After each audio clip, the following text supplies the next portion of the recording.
The knife was already at her throat when Elena stopped fighting. Not because she gave up, because she was waiting. 3 men, 1 alley. A gun pressed so hard against her temple she could feel the shooter's pulse through the barrel. They had her back against the wall. Her weapon empty on the pavement, blood running into her eye from where one of them had slammed her into the brick. The man with the knife leaned close and whispered, "Nobody's coming for you." Elena smiled. "You're wrong," she said. Then something erupted from the darkness behind them, a sound between a growl and a detonation, and the screaming began. Subscribe to this channel and follow this story all the way to the end. Then drop a comment telling me what city you're watching from. I want to see exactly how far this goes.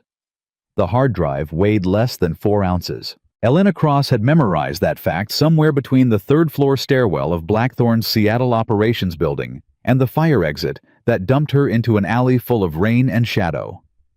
4 ounces, smaller than a deck of cards. And inside it, enough evidence to bring down one of the most powerful private defense corporations in the history of the United States military. She pressed it against her chest now like it was a heartbeat she was keeping alive. Her earpiece crackled. Dead air. Her contact on the outside, a former NSA analyst named Briggs, who owed her 2 years of silence and one very large favor, had gone quiet 20 minutes ago. Either he'd been compromised, or he'd run. Elena didn't blame him either way. Running was the smart play. She'd stopped making smart plays the night they killed her team. The warehouse district near Seattle's South Harbor was the kind of place that swallowed sound. Rain came down in solid curtains, and the streetlights that still worked threw long, sick yellow bars across the wet pavement. Elena moved through it without urgency. Fast movement attracted eyes. She'd learned that in Fallujah. She'd practiced it in Mosul.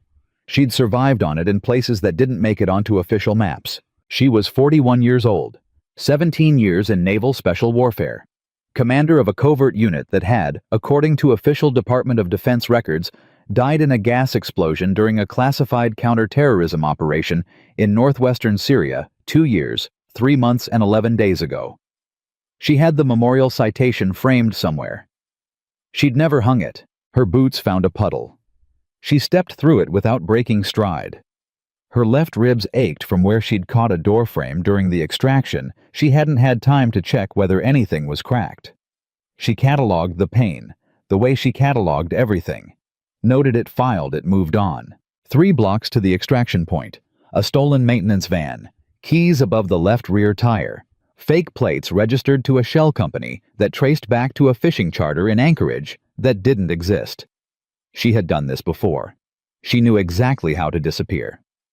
What she didn't know, what she couldn't have known, was that the 3 men tracking her had been in position for 6 hours. She heard the first one when she was half a block from the warehouse. Not footsteps. Not even breathing. Just a shift in the acoustic texture of the alley, the way sound moves differently when a body cuts through rain-soaked air at a careful angle. Elena didn't stop walking. She didn't reach for her weapon. She spoke. "Whoever's behind me," she said, keeping her voice flat and even, "you've got 1 chance to turn around." Silence. Then, a voice from the left, not behind her. Left. Which meant the one behind her was the distraction. "Commander Cross." The voice was professional, measured, military cadence, but contractor polish. "You know how this ends. Give us the drive." "I know 3 different ways this ends," she said. "Only one of them involves you walking away." A second voice from directly ahead. "We're not here to negotiate." "No," she agreed. "You're here to retrieve property that doesn't belong to you for people who believe their money makes them untouchable." She finally stopped walking. "How's that working out for Blackthorn lately?" The man ahead stepped into the faint light. She cataloged him in under a second, 6'2", former military, by the way he carried his weight forward. Sig Sauer P320 already drawn suppressor threaded. Professional. Expensive.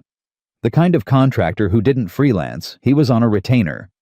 Which meant Blackthorn had been expecting this extraction attempt. Which meant she had a leak. She tucked that information away. Later problem. "Last chance, Commander." "You keep calling me that," she said. like it's supposed to intimidate me. She tilted her head slightly. I outranked every instructor who tried to wash me out of BUD/S. I've been shot, stabbed, blown up, and left for dead in a Syrian desert. She paused. Commander is the nicest thing anyone's called me in 2 years. The man from behind grabbed her arm. She let him. For exactly half a second, she let him close his hand around her jacket sleeve, felt the grip, calculated the angle, measured his weight, and then she moved. The elbow came back hard into his sternum, not his face. His sternum, because faces made people angry, and sternums made people unable to breathe. He folded. She pivoted, drove a knee into his midsection, took his radio with her left hand as he went down, and snapped it against the brick wall in a single motion. Then the man ahead was on her. He was good. Better than she expected. He didn't shoot close quarters, risk of ricochets. He wanted the drive intact, and he came in fast with a body tackle that would have worked against most people. Against Elena, it bought him a thumb lock on his gun hand, a rotation that used his own momentum against him and his weapon clattering across wet asphalt. But the third man, she never saw the third man coming. Something hard connected with the back of her head, not a fist, a forearm, heavily padded tactical glove, and the world went sideways. She hit the brick wall with her shoulder instead of her face, which was the only thing that kept her conscious. Her vision strobed. Her knees wanted to quit. She didn't let them. Down, the third man said.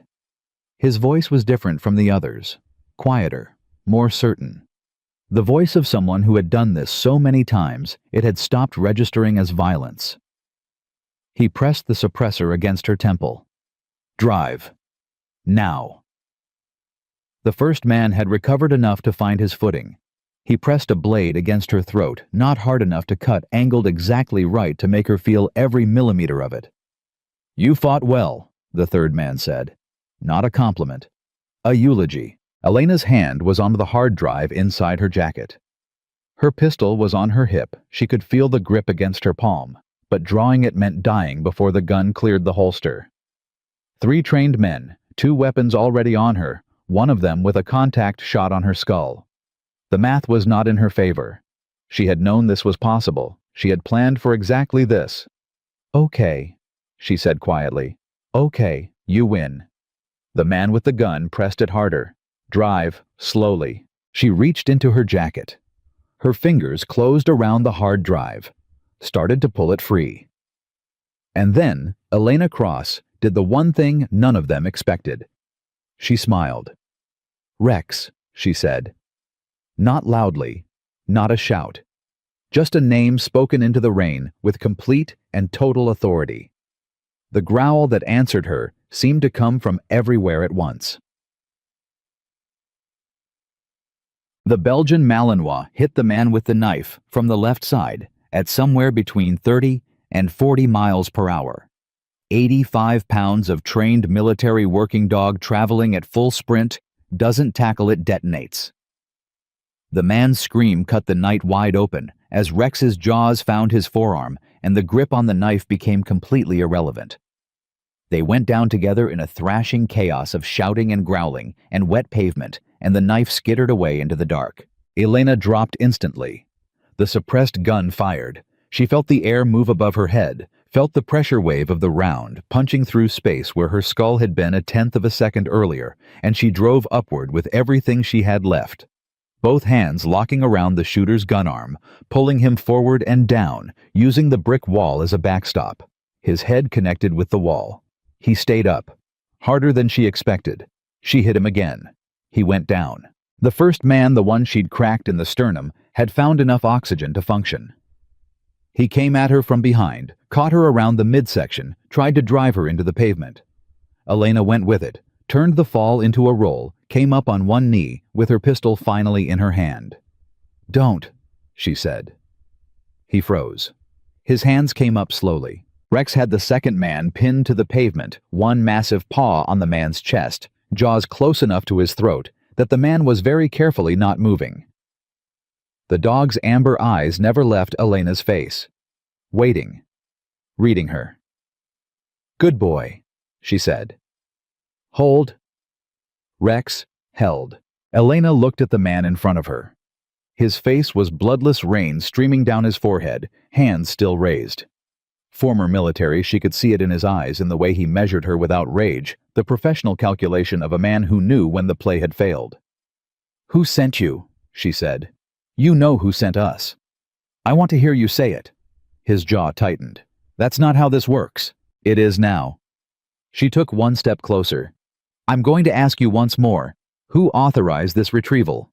He said nothing. "Okay." She lowered the gun slightly, not all the way, just enough to shift his attention. And then she looked at him with the particular expression she had developed over 17 years of interrogating people who thought silence was armor. "Here's what I know. You're contractors. Your good ones that approach sequence was clean, and you were patient enough to wait 6 hours in Seattle rain, which means you're disciplined. You're not killers by nature. You're soldiers who took private money." She paused. "I know that feeling." Something moved in his eyes. "The man who hired you," she said quietly, "has already decided you're expendable. He sent 3 contractors after a former Navy SEAL commander. If we'd died here tonight, all 3 of you and me Blackthorn's lawyers would have had the incident buried inside 72 hours. No names, no records. And you know that." The man's hands didn't move, but his breathing changed. "His name," Elena said. "Give me a name and walk away from this." A long silence. Rain drummed against the pavement. Rex made a low sound in his chest. Not aggression. Something almost conversational, like punctuation. The contractor looked at the dog, then back at Elena. "Hargrove," he said finally. "Director Hargrove, Pentagon liaison to the Blackthorn board." Elena felt the name land in her chest like a coal. She knew that name. She had sat in a briefing room across from that name 18 months before her unit deployed to Syria. "Thank you," she said. She hit him precisely at the jaw hinge with the butt of her pistol, and he folded quietly to the pavement. Rex released the second man. The man scrambled backward until he hit the far wall and stayed there, both hands shaking, making no move toward anything. "Run," Elena told him. He ran. She checked Rex by touch while he was still standing, running her hands along his flanks, his shoulders checking for wounds. He'd gone through a chain-link fence and a dumpster at full speed. He was breathing hard, and there was a shallow gash along his left shoulder, already matting into his fur.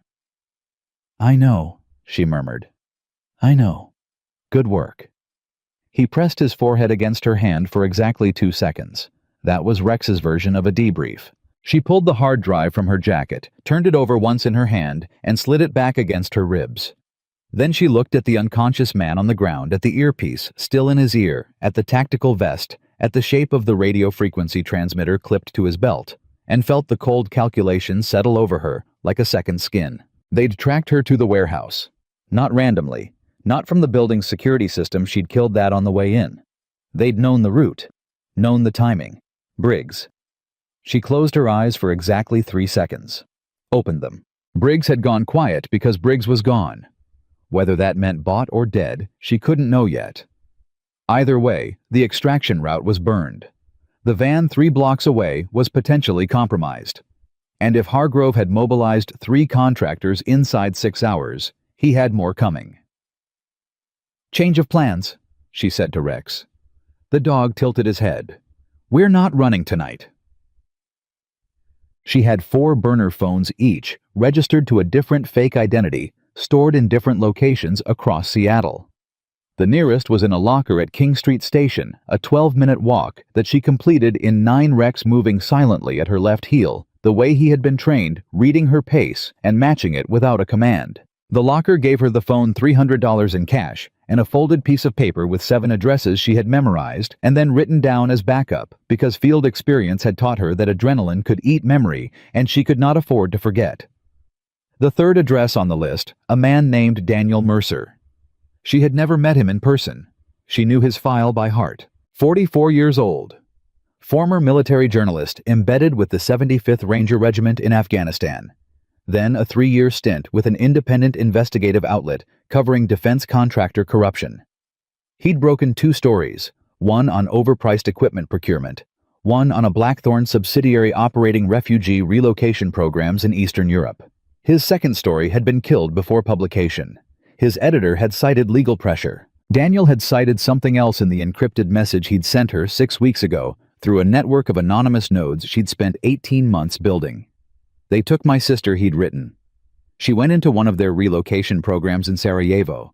She's been missing for 14 months. I have documents. I need someone who can verify what I think they mean. Elena had written back 3 words. Wait, I'm coming. She dialed from memory. He picked up on the second ring. You're early, he said. No hello, which told her he'd been waiting.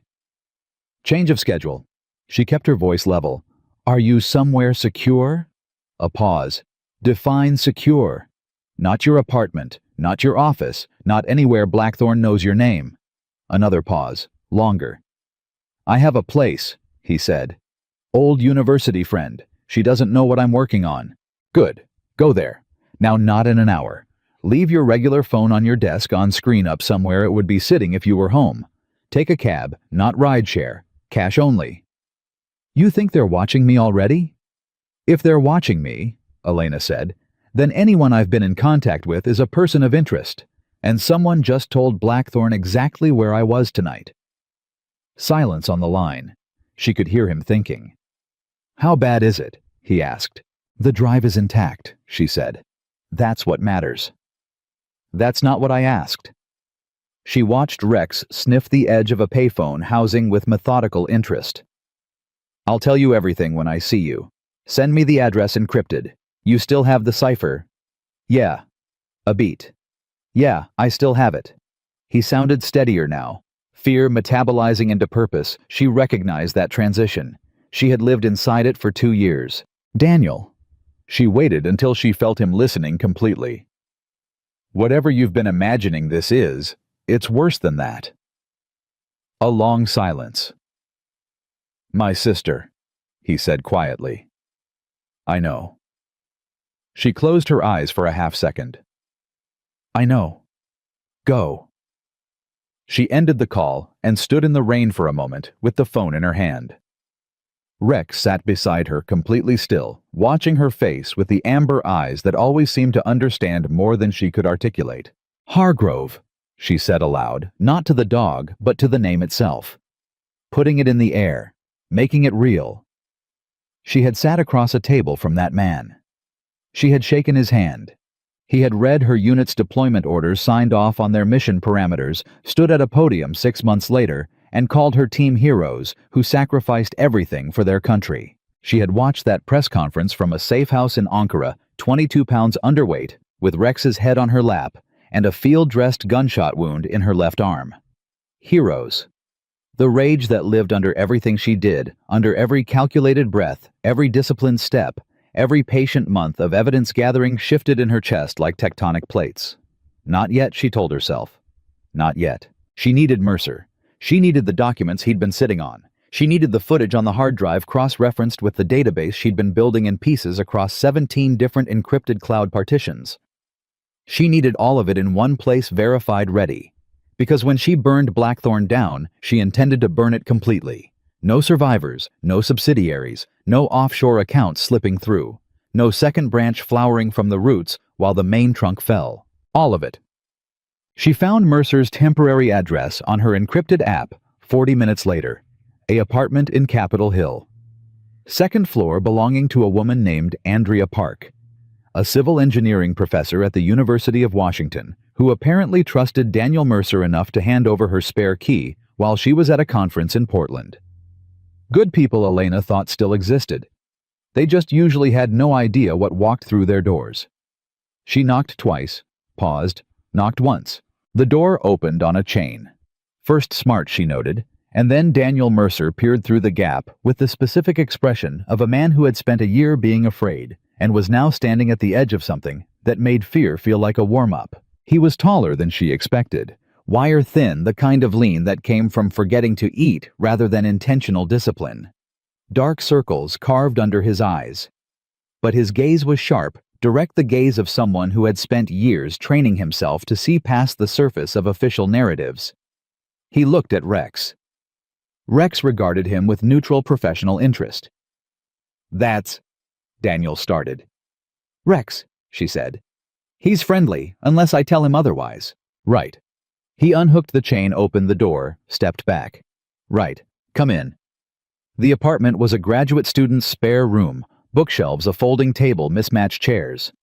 Daniel had a laptop open, papers, spread, a cold mug of coffee, and the specific, organized chaos of a journalist in the middle of something he couldn't stop thinking about. "You look like you got hit by something," he said, looking at the dried blood near her hairline. "Forearm. Tactical glove." She sat down across from him. Rex positioned himself near the door, not dramatically, just as a matter of preference, always oriented toward the most likely entry point. "Show me what you have." First, he pulled his chair around so they were looking at the same direction. "The relocation program. Blackthorn called it Operation Shepherd.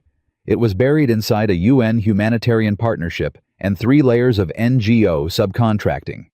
On paper, refugee relocation from conflict zones. Processing transport resettlement in partner countries." "On paper," Elena said. "On paper." He opened the folder, physical documents, not digital, which told her he was serious about operational security. 14 months ago, my sister Nadia was working as an independent translator in Sarajevo. Humanitarian work, she'd done it for years. She was recruited into the Shepherd program as a local coordinator. Within 3 weeks of starting, her contact with me became sporadic. Within 6 weeks, nothing. Elena looked at the documents. Intake forms, personnel records, routing manifests. "How many people went through this program?" she asked. "In the Eastern European corridor alone. The documentation suggests somewhere between 800 and 1,200 over a 30-month period." She looked up. "And the resettlement records," she said. His jaw tightened. "There are no resettlement records. The intake documentation ends at the transport stage. After that," he spread his hands. "Nothing. No arrival confirmations, no partner country intake records, no names appearing in any UN or NGO database on the receiving end." Elena set the hard drive on the table between them. He looked at it. "Is that—" "Yes." She placed her hand flat over it. "I need to tell you what's on here before you see it, because some of it will be specific. And some of it—" She stopped, chose her words carefully. "Some of it involves people you won't be able to unsee." He held her gaze. "My sister might be in there." "Yes," Elena said. "She might." A silence that had real weight to it. "Tell me," he said, and Elena began.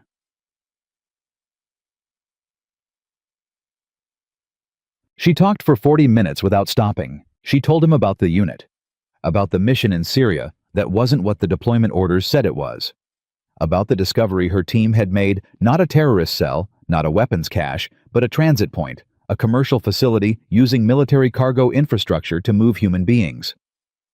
About the photographs her point man had taken before they realized they were compromised. About the way the chain of command had gone suddenly and completely silent when her team tried to report up. About the explosion. She didn't soften any of it. She had learned that softening the truth for people was a form of disrespect, and Daniel Mercer did not deserve to be disrespected. "Rex was our unit's working dog," she said. "When the rest of my team was when the mission ended, it was just the 2 of us. We extracted into Turkey, spent 3 weeks in a safe house, then we started over." 2 years, Mercer said. He was staring at his hands on the table. 2 years building evidence. "Building evidence and staying alive," Elena said. "Those are both full-time jobs." He was quiet for a moment. "And Hargrove." Pentagon liaison to the Blackthorn Board of Directors. He had access to our mission parameters. He had motive. The program my team stumbled on was generating enormous revenue for Blackthorn's private logistics division. And he had the institutional authority to authorize what happened to us. "Can you prove it?" "Not yet." She tapped the hard drive. "But this gets us closer. The operational data on that drive links Blackthorn's logistics contracts directly to the Shepherd program. Combined with your documentation and what I've assembled over 2 years..." She paused. "We need one more thing. We need someone inside the system willing to move on it." Who? She had thought about this for a long time. There's a federal investigator, NCIS. Her name is Reyes Agent Carmen Reyes. She's been building a financial crimes case against a Blackthorn subsidiary for 8 months. She doesn't know the full picture yet, but she's honest and she's careful, and she's close enough to the edge of this thing that the right information at the right moment. You want to walk into a federal investigation. I want to hand a federal investigation the evidence it needs to become something that can't be buried, Elena said. There's a difference. Rex stood up suddenly. Both of them went silent. The dog was facing the door, absolutely motionless, every muscle in his body held in that suspended coil stillness that Elena had seen 100 times in 100 different places around the world. Someone was in the hallway. Elena was on her feet before the thought finished. She had the laptop closed and the documents swept into Mercer's folder and her hand on the hard drive in under 3 seconds. She looked at Rex. His head was tilted slightly, listening, not alarmed. Not the posture of an immediate threat. Someone moving carefully. One person, not a team. Neighbor, she murmured. Mercer shook his head once tightly. Andrea said she's the only tenant on this floor. The unit across the hall has been vacant for 2 months. Elena moved to the side of the door. Not in front of it, never in front of it. She waited. Footsteps stopped outside. A pause of roughly 4 seconds, then a knock. 3 times. Precise. She recognized the pattern. She looked at Rex. He had relaxed, not fully, but enough. His read of the person on the other side had shifted. Briggs, she said flatly through the door. A long silence. I didn't sell you out. The voice was strained, hoarse. I need you to know that before you open this door. Then why did you go dark? Because they grabbed my daughter, he said. They had my daughter for 4 hours, Elena. 4 hours. His voice fractured slightly and rebuilt itself. They let her go when I confirmed your route to them. I'm sorry. I didn't have a choice. She's 16 years old. Elena stood with her hand on the door and said nothing for a long moment. She understood what it was to have something taken. She understood the specific mathematics of that kind of coercion, how it bypassed every professional discipline and every trained protocol, and went straight to the part of a person that was just human and terrified. She opened the door. Briggs was 53 years old, a former NSA systems analyst, and he looked like he had aged a decade in the last 6 hours. His face was gray. His hands were steady. She gave him credit for that, but his eyes held the particular damage of someone who had just spent 4 hours in hell. She looked at him for one long moment. Is she safe? Elena said. Yes. His voice cracked on the word. Yes. She's with her mother. I sent them to my sister's place in Tacoma. Elena stepped back from the door. Come in. He came in. He saw Rex and stopped walking. Rex looked at him with amber eyes that held no particular judgment, and then walked back to his spot near the door. They know you didn't make it to the van, Briggs said. They'll be regrouping. I have maybe an hour before they realize I've come to you. Then we use the hour. Elena sat back down. Tell me about the route compromise. How much of the extraction plan did you give them? The route, the van location, the timing window. He rubbed his face. Not the drive. They didn't know you already had it. I let them think you were still inside the building. That's why the 3 contractors, instead of a larger team, Elena said, working through it.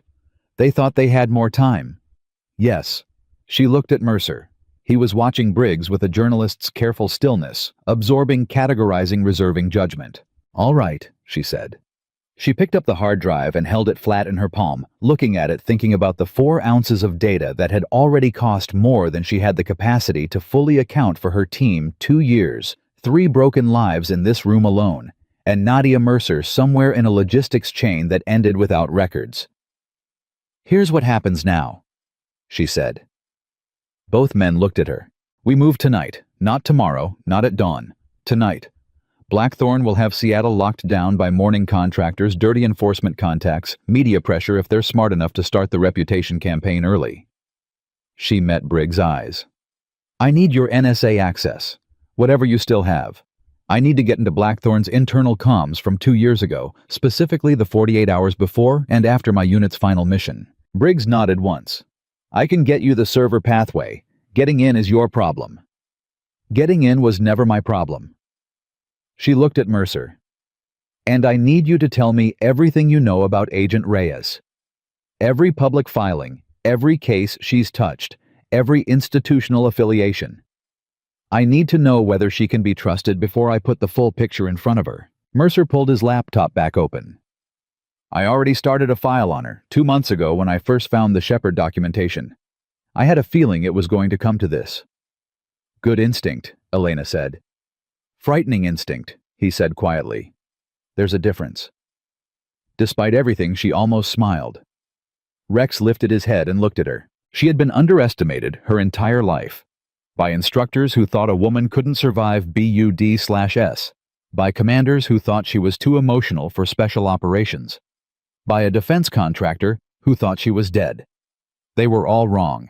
And tonight, in a borrowed apartment in Capitol Hill, with a damaged analyst, a grief-driven journalist, and an 85-pound Belgian Malinois who had survived a classified disaster in Syria and never once stopped trusting her.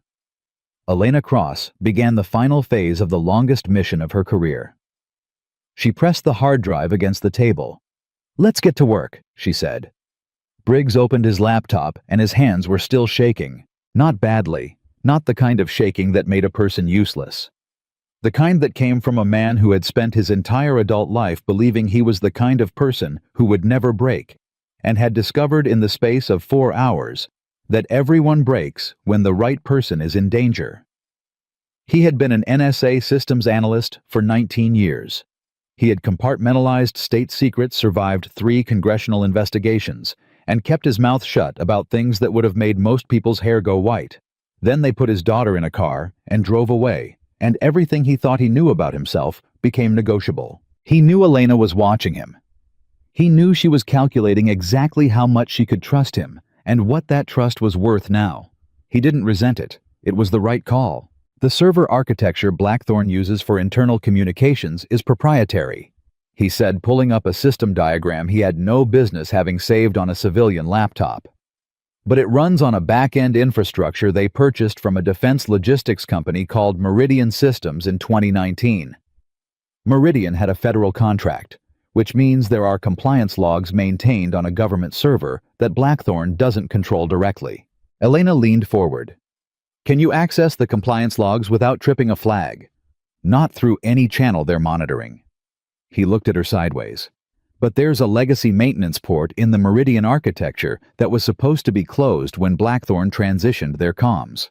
I flagged it in an audit 18 months ago. Nobody fixed it. Of course nobody fixed it. Government contracting, Briggs said, with the specific exhaustion of someone who had watched that sentence explain 1,000 failures. How long to get in? 20 minutes to establish the connection. Another 30 to extract the relevant data window without leaving a retrieval signature. He paused. Assuming the port is still open. Is it? He looked at her. I checked it this morning. Elena sat back. Something passed over her face, not quite a smile, not quite relief. The expression of someone who had learned not to trust luck but was willing to acknowledge when preparation looked a lot like it. Why? She asked. Why did you check it this morning, Briggs? He was quiet for a moment. Because I knew this day was coming. I've known since you first contacted me 8 months ago that this was going to end somewhere ugly, and I wanted to know what resources I still had. He closed his eyes briefly. I just didn't expect the ugly part to involve my daughter. The apartment was quiet, except for the sound of Mercer's fingers moving across his keyboard and distantly rain beginning again against the windows. Her name is Sophie, Elena said. Briggs looked up. Your daughter, Sophie. She plays piano. She wants to study environmental law. Elena held his gaze. I read your file when you first agreed to help me. The people who care about people are the ones who make good partners, and the ones who make vulnerable targets. I knew which category you fell into. I should have taken precautions. He stared at her. That's your not apologizing. I'm acknowledging a failure in my operational planning, she said. It's not the same thing, but it's real. He looked away, nodded once, pulled his fingers back to the keyboard. Mercer spoke without looking up from his own screen. Reyes graduated top of her class at the Naval Criminal Investigative Service training facility. 8 years in the field, 3 overseas, 2 embedded with JAG, 3 years back, stateside running financial investigations. She broke the Coastal Defense Procurement fraud case 2 years ago. That one recovered $60 million in fraudulent contract payments. He paused, scrolling. She's currently assigned to the Seattle field office. Which means she's local, Elena said. Which means she's local. He looked up. She also, and this is the part that makes me think she might be different. She filed an internal complaint 14 months ago against a supervisor who ordered her to stand down on a case involving a Blackthorn subsidiary. The complaint was suppressed. The supervisor was promoted. Reyes was transferred laterally. Punished without being fired, Elena said. Because firing her would have created a record. Exactly. And she stayed. She stayed. Mercer met her eyes. Either because she's stubborn or because she's building something. Elena thought about that. Stubborn and building something were often the same thing wearing different clothes. Do you have a personal contact point for her? Not the office line? He hesitated. Then, she has a Signal account. I found it through a source at the Seattle Post-Intelligencer who interviewed her off the record about the procurement fraud case 2 years ago. Elena almost asked how he'd gotten a private Signal number from a journalist's source. Then she remembered he was an investigative reporter who had spent 3 years covering defense contractor corruption. That was exactly how. Send it to me, she said. He did. She looked at the number on her screen, looked at the hard drive on the table, thought about the 48-hour window inside Blackthorn's internal comms that Briggs was about to pull from a maintenance port that should have been closed for 18 months. Thought about Hargrove's name in the rain outside the warehouse. How much do I tell her? Mercer asked. If we contact Reyes, how much up front? Enough to get a meeting. Not enough to lose leverage. Elena picked up the drive. The full picture goes in person with documentation in hand. You don't hand someone a grenade over the phone. Mercer nodded slowly. And if she says no, if she's further compromised than the file suggests, then we go over her head, Elena said, directly to the Senate Armed Services Committee. I have a contact on the staff, a counsel named Whitfield, who's been quietly requesting documents on Blackthorn's government contracts for 6 months. He's not ready to move yet, but if we hand him the full picture, he becomes ready, Mercer said. People become ready, Elena said, when the alternative is being on the wrong side of history. Briggs looked up from his screen. I'm in the maintenance port. Both of them went still. Starting extraction on the 48-hour window around the Syria mission, Briggs said. His voice dropping to the flat, controlled tone of a man doing something that could end his career and his freedom. His fingers moved steadily. Internal communications, directive chains, authorization signatures. Elena stood behind him reading over his shoulder. The first documents loaded. Standard mission support correspondence. She scanned them quickly. Routing confirmations, logistics coordination, supply chain sign-offs. The surface layer of a special operations deployment identical to 100 others she had lived through. Then the second layer. A message chain that didn't appear in any of the official records she had seen. A thread routed through a sub-channel, designated for contractor coordination, not the military contractor oversight she would have expected, but a private contractor channel designated with a Blackthorn internal project code. She read the timestamp. 36 hours before her team's final mission. She read the first message in the chain. Her throat tightened. Briggs, she said quietly. I see it, he said. The message was not from Hargrove. It was to Hargrove. From someone with a Pentagon authorization code she recognized, not from files, not from research, from memory. From the briefing room in Virginia, where she had sat across a table and received her unit's final mission parameters from a man she had trusted completely. General Warren Ashby, Deputy Chief of Staff for Operations, the man who had personally selected Elena's unit for the Syria mission. The man who had shaken her hand and told her she was the best commander he had ever deployed.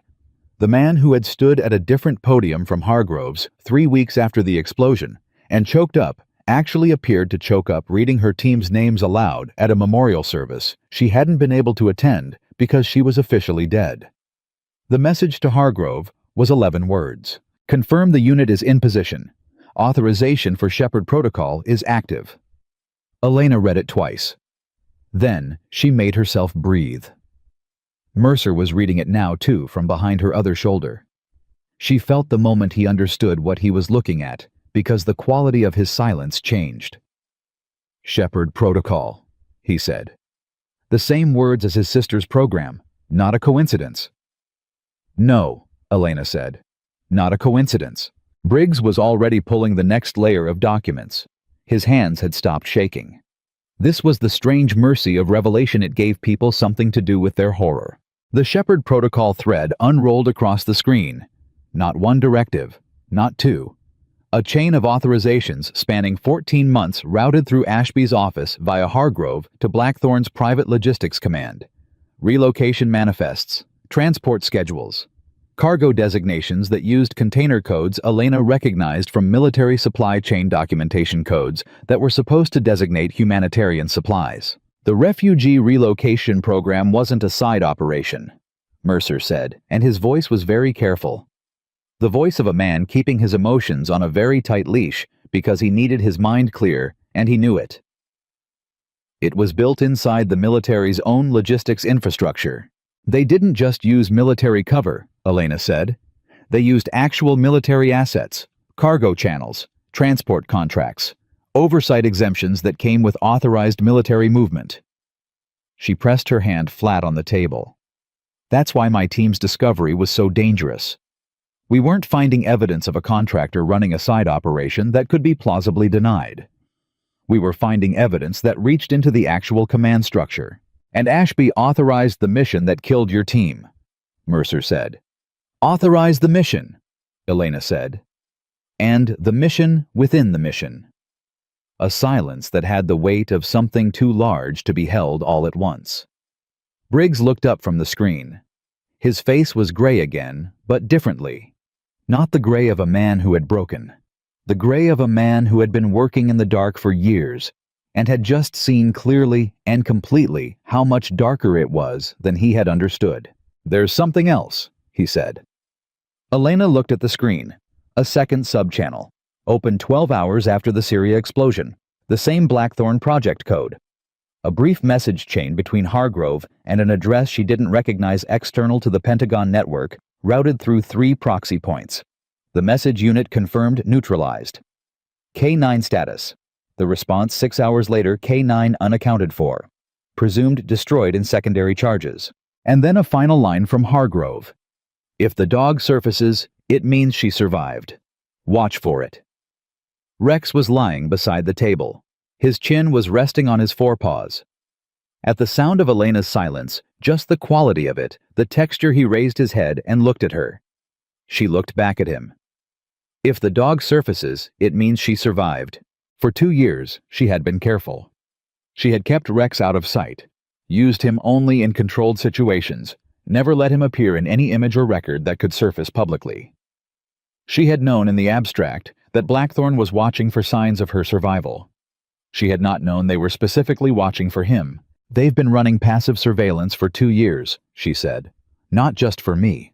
For any confirmed sighting of a Belgian Malinois matching Rex's physical profile in proximity to anything connected to my identity. Which means, Mercer said that tonight when Rex took down 3 contractors in an alley, is already in their system, Elena said. Everyone in the room understood what that meant at the same time. Briggs said it first. They don't just know you have the drive now, they know you're alive and operational. They're going to move to containment. How fast? Mercer asked. Fast, Elena said. They've had 2 years to build a response protocol for exactly this scenario. She was already moving, hard drive back in her jacket, phone in hand, Rex on his feet without a command reading her body language the way he had been trained, the way he had long since gone past training into something that resembled instinct. We can't wait for a careful approach to Reyes. We need that meeting tonight. It's 2 in the morning, Mercer said. I'm aware. You want me to contact a federal agent at 2 in the morning and ask her to meet with a woman who is officially dead and has just stolen classified data from a defense contractor. Yes. Elena looked at him. Tell her you have evidence of the Shepard protocol. Use those exact words. If she's who her file says she is, she'll know what it means and she'll come. Mercer looked at her for a long moment. Then he picked up his phone. He sent the signal message and put the phone face down on the table, and the three of them existed in a suspended state, the particular tension of waiting for something that could go in either direction with equal probability. 40 seconds. A minute. Briggs had resumed his extraction quietly, hands steady now, with the focus that came from having a concrete task in an uncontrollable situation. Mercer had his eyes on his phone. Elena stood near Rex and didn't look at anything in particular, which was what she did when she was thinking hardest. The phone buzzed. Mercer looked at the screen, read it. His expression shifted in a way Elena couldn't immediately interpret. "What?" she said. He held up the phone so she could read the message from Carmen Reyes. "I've been waiting 14 months for someone to say those words. Where?"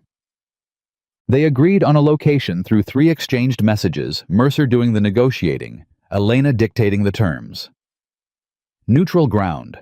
Public enough to avoid an ambush setup. Private enough for a conversation that could not be overheard. An all-night diner on the edge of the University District, chosen because it had 2 exits and a parking structure adjacent that Elena had already mentally mapped. Reyes arrived before they did. Elena clocked her through the window before they went in mid-40s, compact wearing civilian clothes that didn't quite hide the fact that she moved like someone who spent a lot of time being aware of her exits. She had chosen a table in the back corner. Her coffee was already in front of her. Her hands were visible on the table. Good signs, all of them. Elena went in first. Rex stayed in the car with Briggs, who was continuing the data extraction on a mobile hotspot, and had strict instructions to text a single letter X if anything alarming appeared in the communications channel. Reyes looked up when Elena sat down across from her. For a moment, neither of them spoke. Reyes was looking at her the way people looked at things they'd spent a long time not quite believing in, with a combination of vindication and something that might have been fear. "Commander Cross," she said. "Agent Reyes. You're supposed to be dead." "I know." Mercer slid in beside Elena. Reyes acknowledged him with a glance. She already knew who he was, clearly because she didn't ask. "The Shepard protocol," Reyes said. She kept her voice low and level. "I started pulling threads on it 8 months ago through the subsidiary financial case. Every time I got close, the documentation trail evaporated. Files were reclassified, witnesses relocated or recanted. My supervisor told me the investigation had been reviewed at a higher level and determined to be outside our jurisdiction." The corners of her mouth moved in something that wasn't a smile. "Jurisdiction. For financial crimes running through federal contractor channels. I've never heard that word used so specifically to mean stop looking." "Your supervisor," Elena said. "Name." "Price. Assistant Special Agent in Charge Douglas Price." She paused. "He was appointed to that position 13 months ago. His predecessor retired unexpectedly." 13 months ago, 1 month before Reyes had filed her internal complaint. Elena stored that timeline without expression. "What I'm about to put in front of you," Elena said, "goes beyond financial crimes. It goes beyond contractor fraud. It implicates the active military command structure at a level that will require the investigation to be removed from NCIS jurisdiction entirely before it can proceed safely." Reyes didn't flinch. "How high?" Elena held her gaze. "Deputy Chief of Staff for Operations." The coffee cup in Reyes's hand settled very carefully back onto the table. "Ashby," she said. Not a question. The word came out with the particular quiet of someone who had suspected something for a long time and was now having the suspicion confirmed in a way that made everything more real and more terrible simultaneously. "You already knew," Elena said. "I had a thread," Reyes said. "I couldn't follow it without exposing the investigation." His name appeared once in a routing footnote on a logistics contract authorization. "I flagged it internally. That was when Price told me the case was outside our jurisdiction." She exhaled. I didn't push it because I knew if I pushed it and it got back to Ashby before I had something concrete, I would disappear from this case permanently. Maybe literally. Smart, Elena said. And now you have something concrete. She put the hard drive on the table. Reyes looked at it. Looked at Elena. Is that Blackthorn's operational data? 2 years of Shepherd Protocol logistics, trafficking manifests, authorization chains, and tonight, she said, glancing at her phone as Mercer's device buzzed, we have something more. It was Briggs. Not the letter X. A message Ashby's comms show a new thread opened 40 minutes ago. Pentagon internal. Subject header reads, Cross Protocol. Looks like a full containment directive. Moving fast. Elena read it and set the phone face down without showing it to Reyes. Not yet. How quickly can you move to escalate this above NCIS, she said. I need it out of your chain of command and in front of someone who cannot be pressured by either Price or Ashby, tonight. Reyes looked at her steadily. There's a Senate liaison I've worked with. Armed Services Committee. He's trustworthy. Whitfield, Elena said. Reyes stared. How do you know that name? Because I've been building this from the outside for 2 years and he's been building it from the inside. We just haven't connected yet. Elena leaned forward slightly. Call him, now. Not in the morning. It's 2:30 a.m. I know what time it is. Elena held Reyes' eyes. Blackthorn opened a containment directive on me 40 minutes ago. I have maybe a few hours before this city becomes actively hostile. I need the chain of custody for this evidence secured in the right hands before that window closes. So yes, 2:30 a.m. Reyes looked at her for a long moment. The look of a woman taking the measure of another woman and deciding on very short acquaintance how much to bet. Then she reached into her jacket and pulled out her phone. She dialed. It rang 4 times. Then a man's voice, groggy but snapping alert, with the practiced speed of someone who had learned to wake up combat ready. Whitfield, he said. It's Reyes, she said. I need you to sit up and listen carefully. I'm going to say a name, and I need you to tell me honestly whether it means anything to you. She paused. Elena Cross. A silence on the line. Then Whitfield's voice, no longer groggy, no longer anything except fully, completely awake. Where are you right now? Elena almost allowed herself to feel something like relief. She didn't. Not yet. Relief was a luxury for after, and after was still a long way away. She picked up the hard drive and held it in both hands, feeling its weight, thinking about everything it contained. Thinking about the names that would come out of it, the men in comfortable offices who had signed authorization codes on documents that turned human beings into cargo. Thinking about Nadia Mercer, somewhere in a logistics chain that ended without records. Thinking about her team, about the memorial citation she had never hung. Thinking about the message on Blackthorn's internal comms. If the dog surfaces, it means she survived. She looked up and found Mercer watching her. His journalist's eyes careful and honest and carrying something that looked like the specific grief of a man who had been holding on to hope for 14 months by his fingernails. The Shepherd Protocol records on the drive, she said quietly. Eastern European Corridor, the names and intake records. I need you to start cross-referencing against your documentation tonight, before morning. He understood what she was asking and why.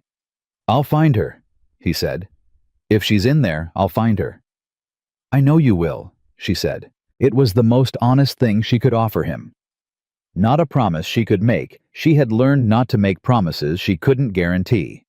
Just the truth she believed in his capability, and she was going to give him the tool, and the rest was the work.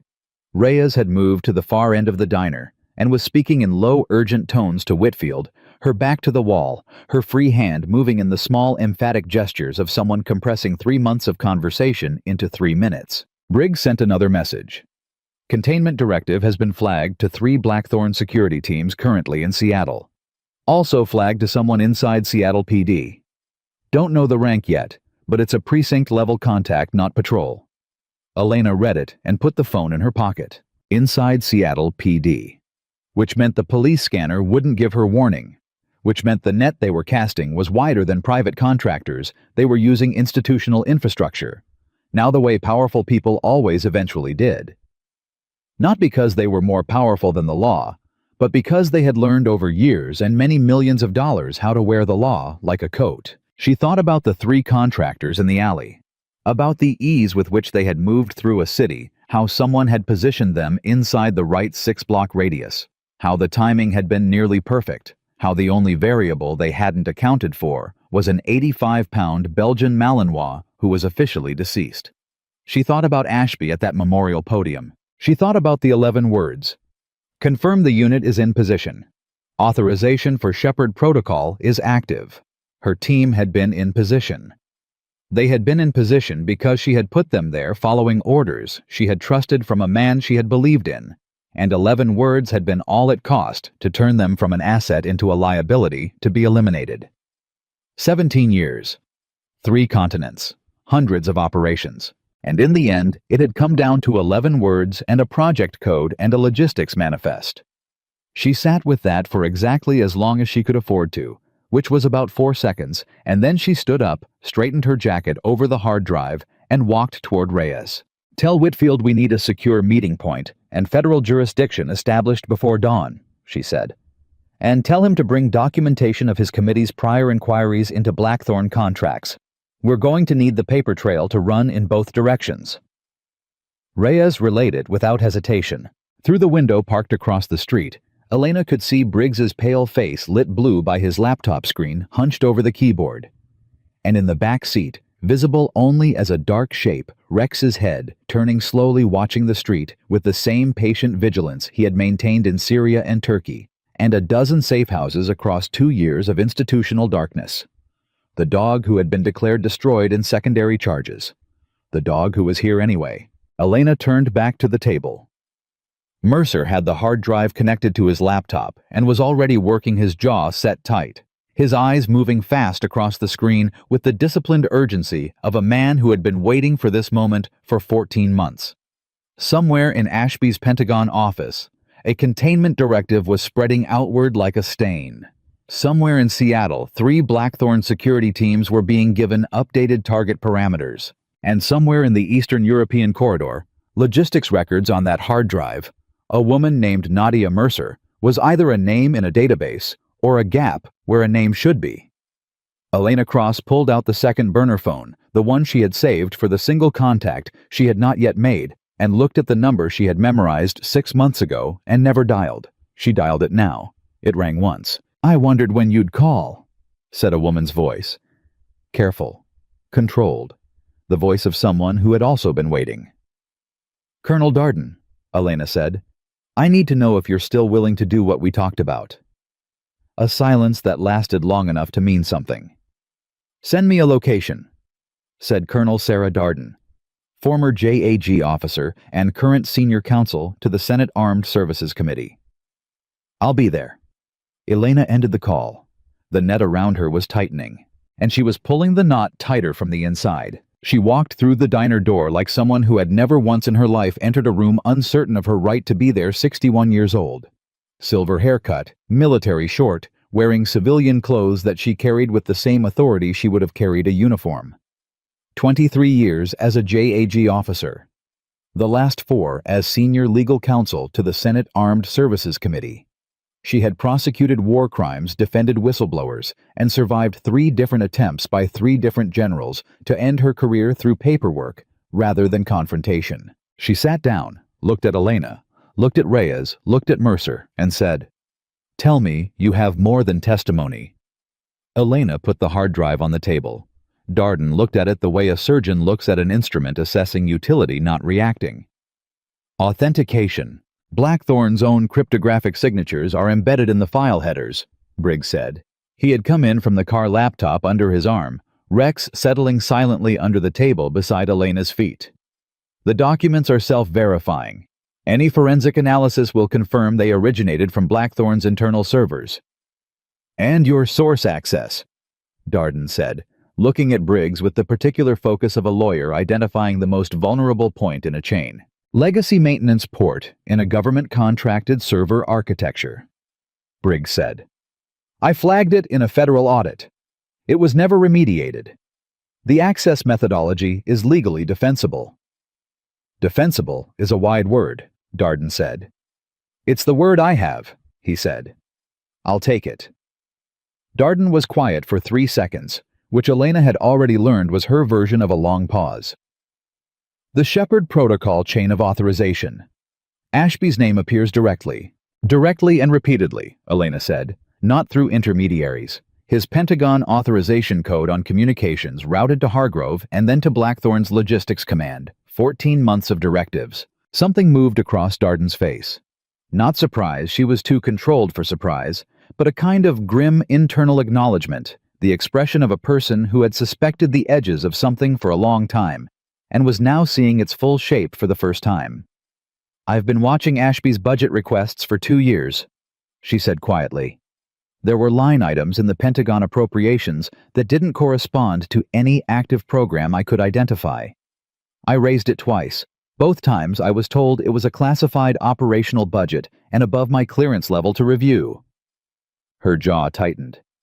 Above my clearance level, in an Armed Services Committee oversight context. They built walls inside the system, Elena said. Classified status as a legal firewall. If the program can't be reviewed, it can't be investigated. Until now, Darden said. Until now. Reyes leaned forward. I need to know the escalation path.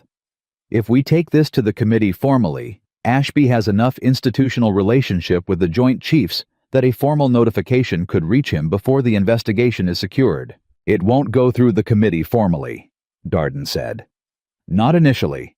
I have authority to initiate a protected legal hold on federal evidence through the Inspector General's office. That creates a sealed record before anyone outside this room knows we have it. She looked around the table. That's the first move. Sealed record evidence, preservation, protective jurisdiction. Everything else follows from that. How long to initiate the hold? Elena asked. 3 hours. Darden checked her watch. Possibly 2, if the duty officer is Hernandez, she moves fast. Mercer hadn't looked up from his laptop for the last 10 minutes. He was in the drive now, deep in it, the blue light of the screen putting sharp shadows under his eyes. His breathing was controlled and careful in the way that meant he was working very hard to keep it that way. Elena watched him. She knew what he was looking for. She also knew that finding it whatever form it came in was going to cost him something she could not prevent. She left him to it and turned back to Darden.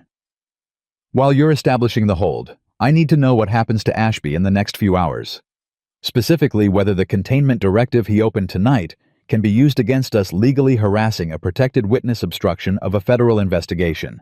Darden's eyes sharpened. He opened a containment directive against you tonight. 40 minutes ago, my analyst pulled it from the communications channel. Elena nodded toward Briggs. It's been flagged to 3 private security teams currently in Seattle and at least 1 contact inside Seattle PD. A silence. Then we're already past the planning stage, Darden said. That directive is itself evidence of obstruction. It demonstrates active interference with a potential federal witness. She was already reaching for her own phone. I'm calling Hernandez now. While Darden moved to the far end of the diner and Reyes began her own series of calls, quietly efficiently building the legal architecture that would need to exist before dawn. Elena sat with the coffee she hadn't touched and let herself exist in the specific stillness she had developed over 17 years of operations. Not calm exactly, not the absence of tension, the management of it. Feeling everything and allowing none of it to make decisions for her. Rex put his chin on her knee under the table. She rested her hand on the back of his neck without looking down. Then Mercer said her name. Just her name, quietly, in a tone that told her everything before she turned to look at him. She turned. His face was the face of a man who had found what he was looking for and discovered that finding it was its own kind of devastation. She's in there, he said. Elena moved around the table, looked at the screen. The Shepard Protocol logistics records the Eastern European corridor as she had directed him. A personnel manifest, 37 names listed as local coordinator staff for Operation Shepard Sarajevo intake point. Name 12 on the list. Nadia Mercer, nationality, Croatian-American language specialist, contracted through a humanitarian subcontractor that traced back through 4 layers of legal abstraction to a Blackthorn subsidiary. She's on the intake manifest, Elena said. Yes. His voice was very flat. the flatness of someone who had trained themselves to keep functioning under weight. And the transport log. She was processed through the Sarajevo intake point 14 months ago, assigned to Cargo Convoy 47 Alpha. He scrolled down without looking away from the screen. The convoy routing shows departure from Sarajevo, standard Shepherd protocol transfer, and then... He stopped scrolling. And then nothing, Elena said.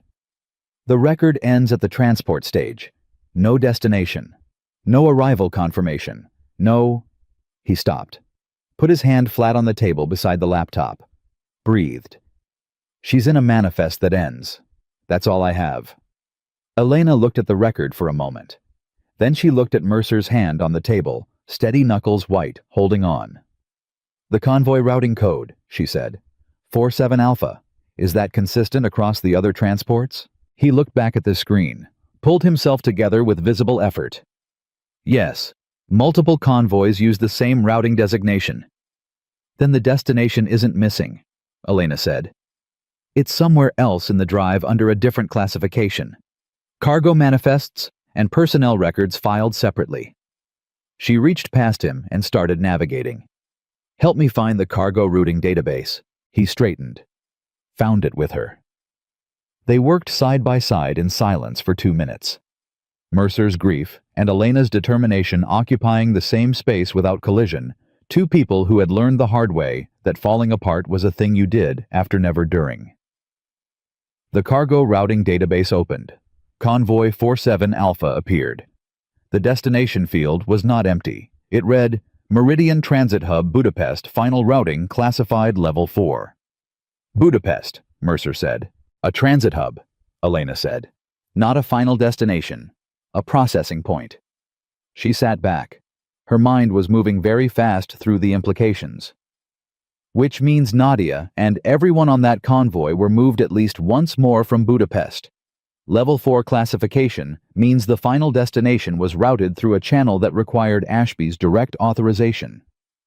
You can get to that authorization record, Mercer said. It wasn't a question. Briggs can, she said. She looked across the diner. Briggs was already watching her. He had the particular attention of a man who had been listening to everything while appearing to look at his screen. Budapest Transit Hub, she said. Convoy 47 Alpha. Level 4 routing authorization. Can you pull the final destination? Briggs looked at his laptop, at his hands, at the window. The calculation of a man who knew exactly what he was about to access and what it would mean if anyone ever traced the access back to him. Then he looked at Mercer, and whatever he saw in the journalist's face settled something. Give me 15 minutes, he said. The 15 minutes were the longest Elena had spent sitting still in 2 years. Darden returned to the table, midway through them, her expression carrying the specific composure of someone who had just won a procedural battle and knew better than to celebrate it. The hold is initiated, she said quietly. Hernandez was fast, sealed record protective jurisdiction under the Inspector General's authority. Whatever happens in the next few hours, the evidence chain is legally protected. Ashby can't have it buried, Reyes confirmed. Not without committing obstruction of a federally sealed investigation, Darden said. Which, given that he's already opened a containment directive tonight, means we now have the foundation of a criminal case against him that is entirely independent of the Shepherd Protocol evidence. The corners of her mouth moved. He may have just made our case for us. Elena would have felt satisfaction if she'd had the bandwidth for it. The containment directive. How quickly can you move to have it formally recognized as obstruction? By morning, if the committee approves an emergency session, Darden said. Whitfield is already briefed. He's bringing 2 other members, both on the oversight subcommittee. They'll convene at 6 a.m. 6 a.m. Elena looked at the time. Just over 3 hours. Her phone buzzed. Not Briggs, a different frequency.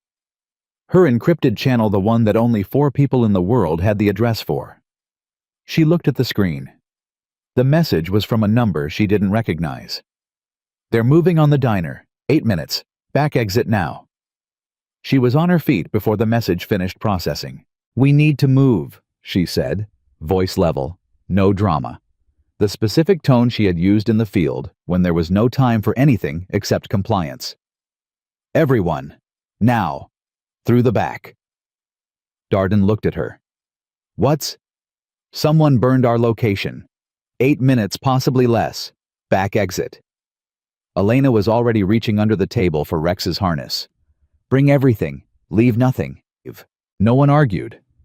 This was the other thing about bringing together people who had spent their careers in proximity to real danger. They had learned to move first and process later.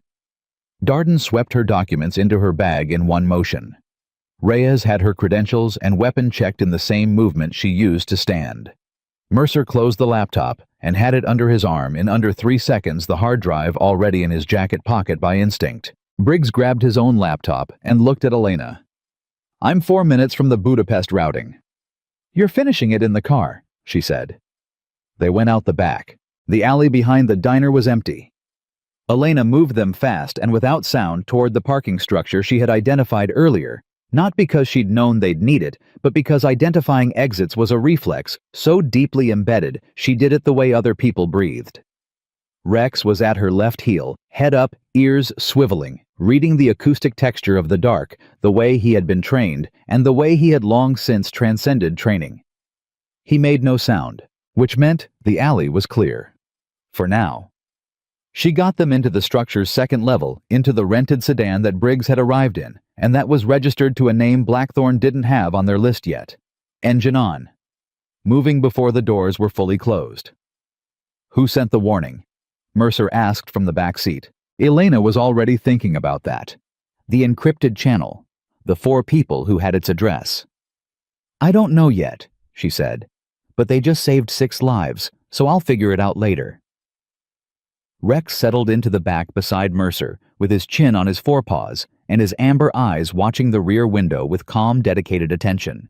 Briggs had his laptop open in the passenger seat, one hand braced against the dashboard as Elena took a corner. "I'm in the Level 4 routing," he said. "Budapest Transit Hub Convoy, 47 Alpha Final Destination Authorization." He stopped. "Briggs," Elena said. "The final destination," he said. "It's not a location." He looked up from the screen, and his face in the ambient light was something she couldn't immediately read. "It's a code, a program code, the same designation as—" He looked back at the screen. "The same designation as a classified DoD facility in southern Romania. A facility that, according to the budget appropriations, was decommissioned in 2021. Decommissioned," Elena said. The word had weight when you knew how these things worked. Or reclassified. "I'm pulling the facility records." His fingers moved. Stopped. The facility was transferred, out of DoD records entirely, into a private holdings designation under a pause. Under a Blackthorne subsidiary, Meridian Operational Properties. The car was very quiet. "They built a facility," Reyes said from the back seat. Her voice was the voice of someone saying something aloud that they had feared thinking. "On decommissioned federal land under private designation with federal infrastructure access. And they were routing the Shepherd Protocol transports there." "That's not a relocation program," Mercer said. His voice was very controlled. Extraordinarily controlled. The voice of a man who was doing everything in his power not to understand what he was understanding. "No," Elena said. "It never was." She kept driving.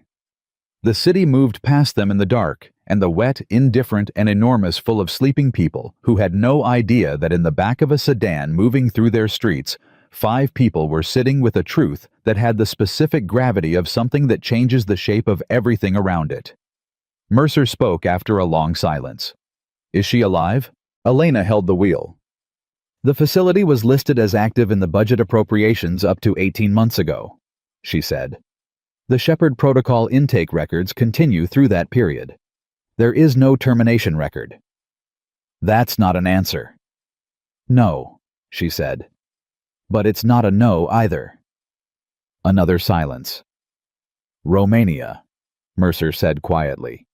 He was looking at nothing. "She's in Romania." Elena didn't confirm or deny it. She drove.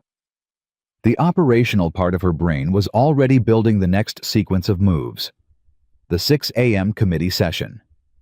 The sealed evidence record the path from here to the point where Ashby's authorization codes were placed in front of federal investigators who could not be pressured or transferred or told their jurisdiction had been reviewed.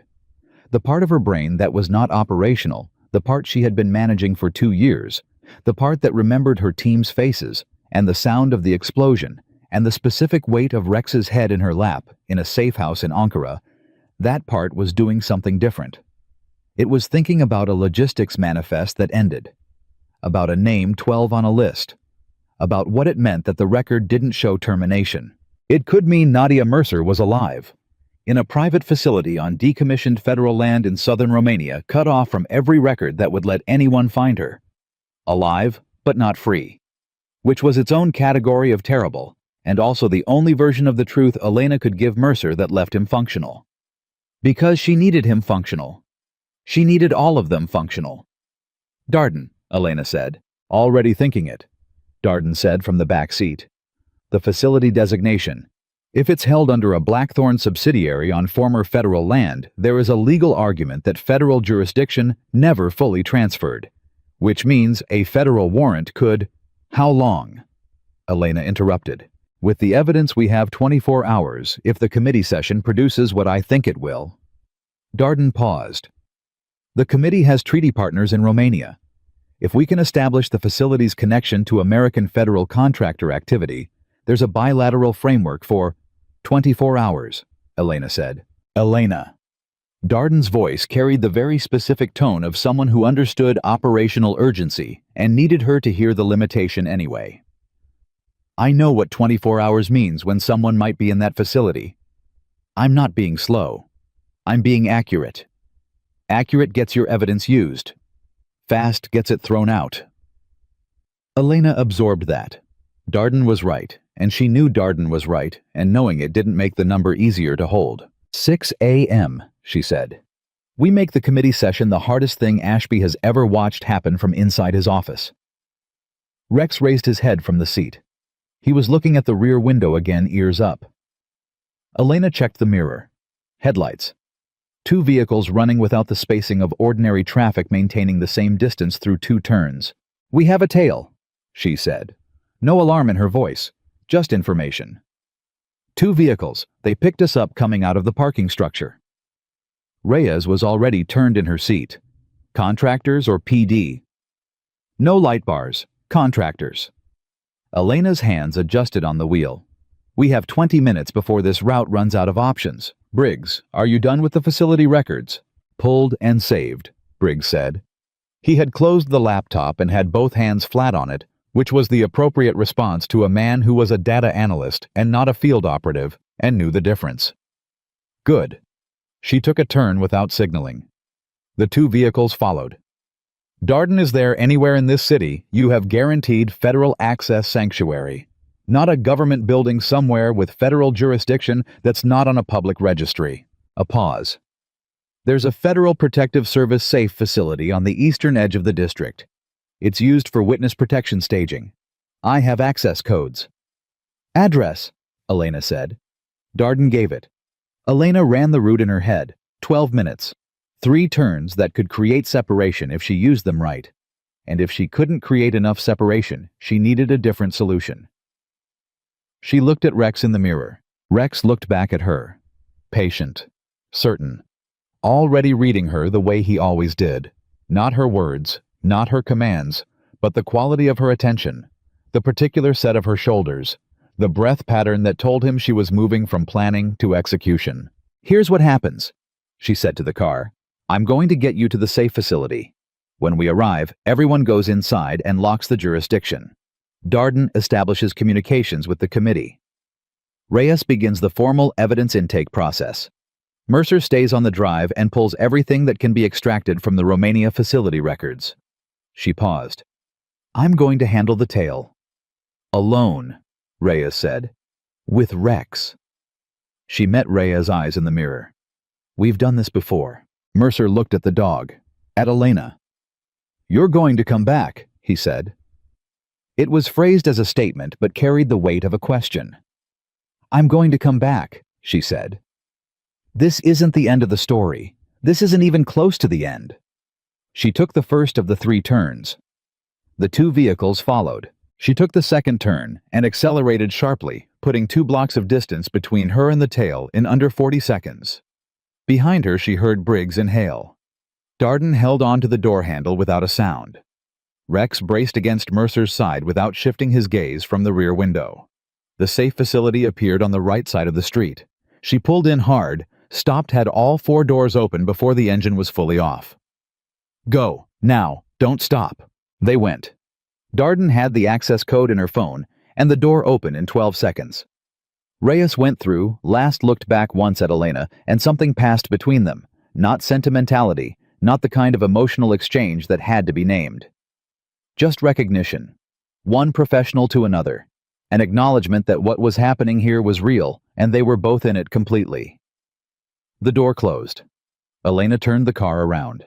Rex was in the passenger seat now, sitting up straight watching the end of the street where the 2 vehicles were slowing as they processed the loss of visual contact.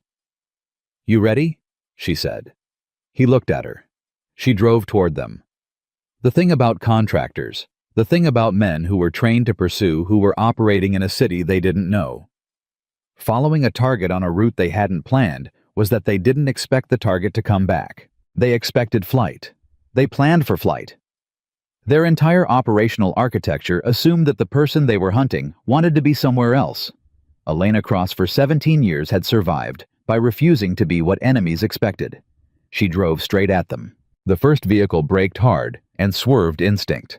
The human instinct to avoid a head-on collision, overriding tactical training for exactly the half-second she needed. She was past them before they fully stopped into the cross street, turning again, running a different route, using the second vehicle's delayed reaction to put 3 blocks between her and both of them in under 90 seconds. She didn't try to lose them completely. Not yet. She led them east, away from the safe facility, away from Darden and Reyes and Mercer and everything on that hard drive, pulling the weight of Blackthorn's attention in the direction she chose at the speed she chose through streets she had mapped in her memory because she had been planning for exactly this contingency for 8 months before tonight began. Rex sat beside her steady and present, and she drove. The committee session was in 3 hours and 12 minutes. In that time, Darden would initiate formal evidence intake. Reyes would establish the chain of custody. Mercer would finish pulling the Romania facility records. Briggs would document the Shepard protocol authorization chain in a form that no amount of Pentagon pressure could reclassify or redact. And somewhere in southern Romania, in a facility on decommissioned federal land that was listed as privately held, but had never fully left federal jurisdiction. There might be a woman named Nadia Mercer who had been missing for 14 months and who did not yet know that tonight, in a city on the other side of the world, people were fighting to find her. Elena took another turn. The 2 vehicles followed half a mile back now and losing ground. She had been underestimated so many times she had stopped keeping count, by the institutions that trained her, by the commanders who deployed her, by the contractor executives who had looked at her unit's mission parameters and decided a controlled explosion was a cleaner solution than accountability. All of them had made the same mistake. They had looked at Elena Cross and seen a problem to be contained. None of them had understood that she was not the problem. She was the solution working her way through the system from the inside, and she had been at it for 2 years, and she was not done, and she was not afraid, and the 85-pound Belgian Malinois beside her had been declared dead in a classified report, and was sitting here breathing and watching and ready. She pressed the accelerator down. The city opened up ahead of her in the dark, and the hunters kept chasing the woman they had never understood how to catch. She lost the tail at 4:47 a.m., not by outrunning them. She had learned years ago that outrunning a pursuit in a city was a movie solution, not a real one. She lost them by stopping, by pulling into a maintenance bay behind a commercial laundry facility and cutting the engine and sitting absolutely still in the dark while both vehicles passed the street entrance at speed, their headlights sweeping the wrong angle, their drivers having already committed to a route based on a trajectory she had deliberately established and then abandoned. She waited 4 minutes.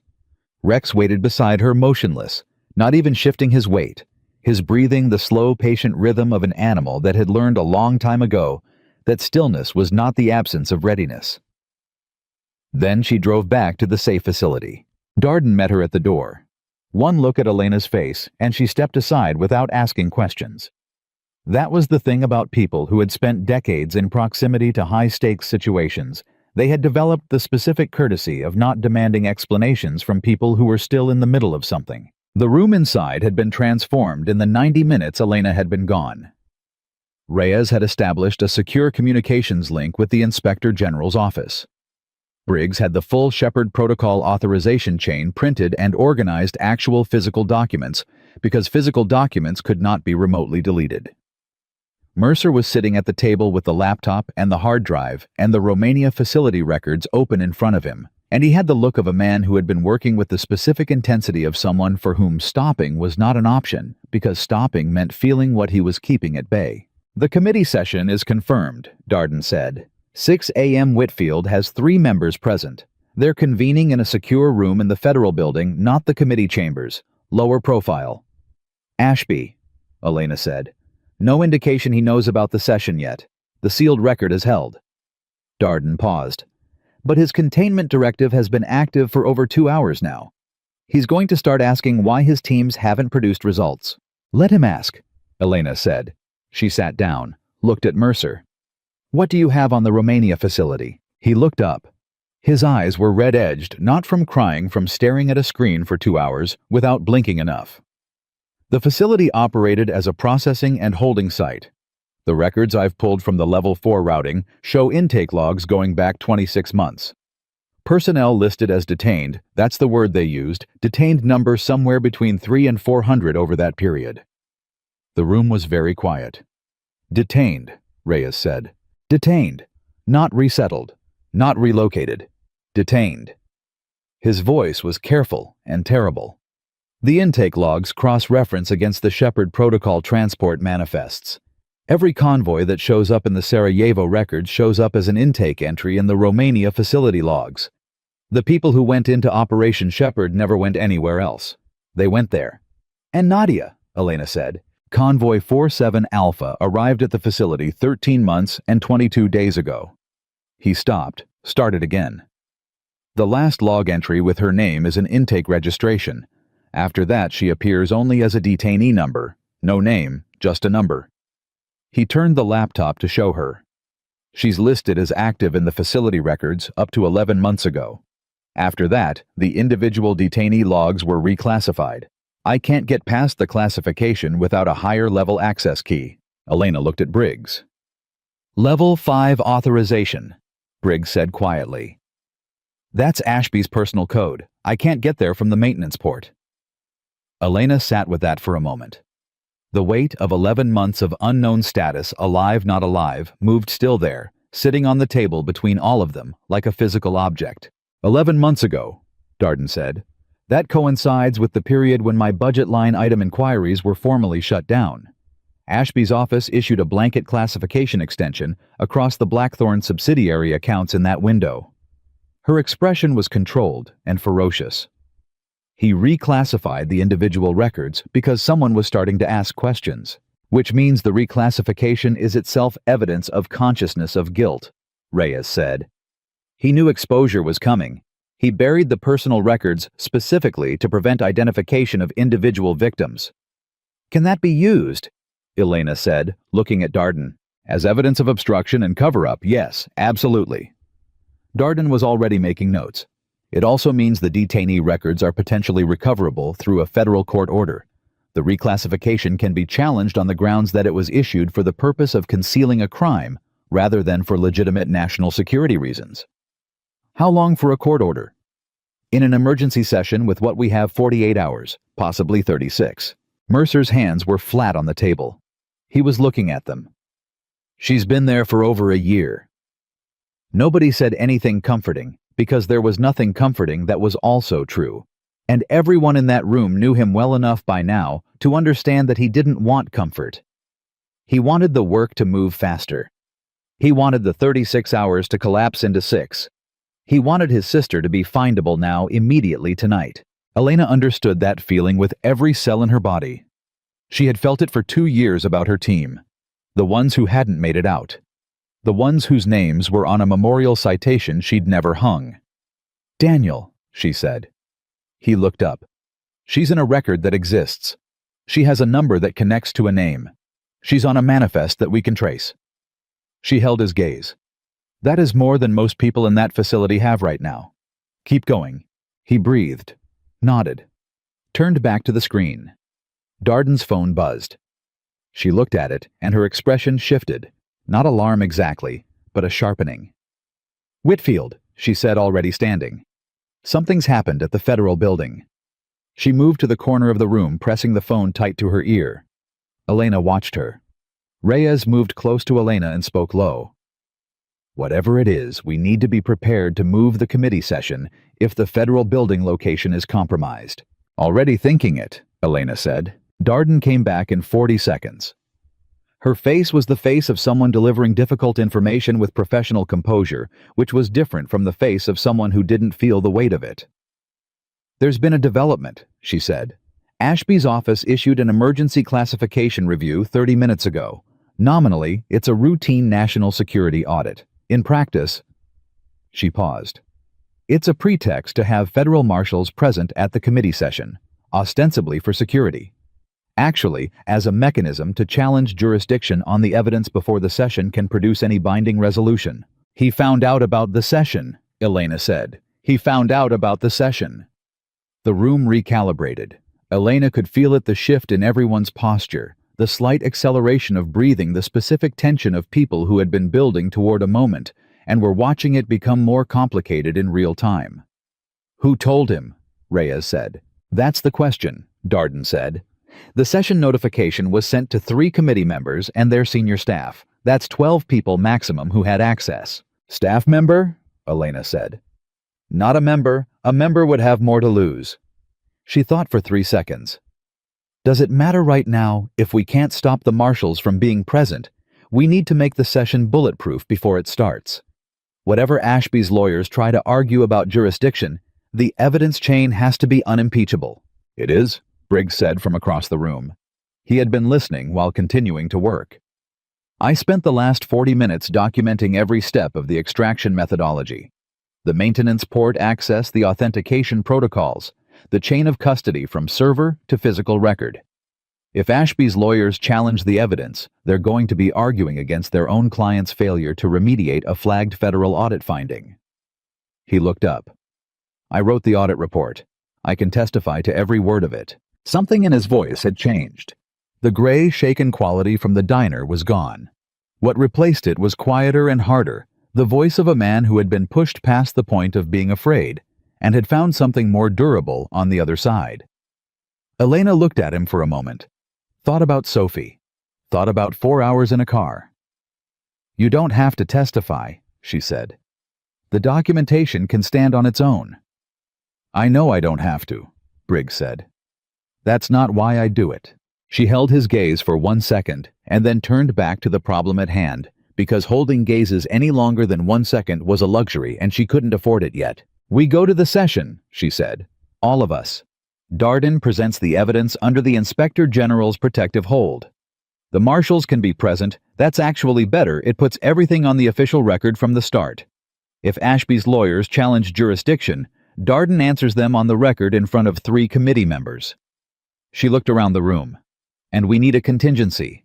If the session is disrupted before the evidence is formally entered, it goes public, Mercer said. Everyone looked at him. He was looking at his laptop, at something Elena couldn't see from where she stood. His voice was the voice of someone who had just moved from grief into the specific cold clarity that sometimes lived on the other side of it. I have a contact at a national security news outlet. We've worked together before.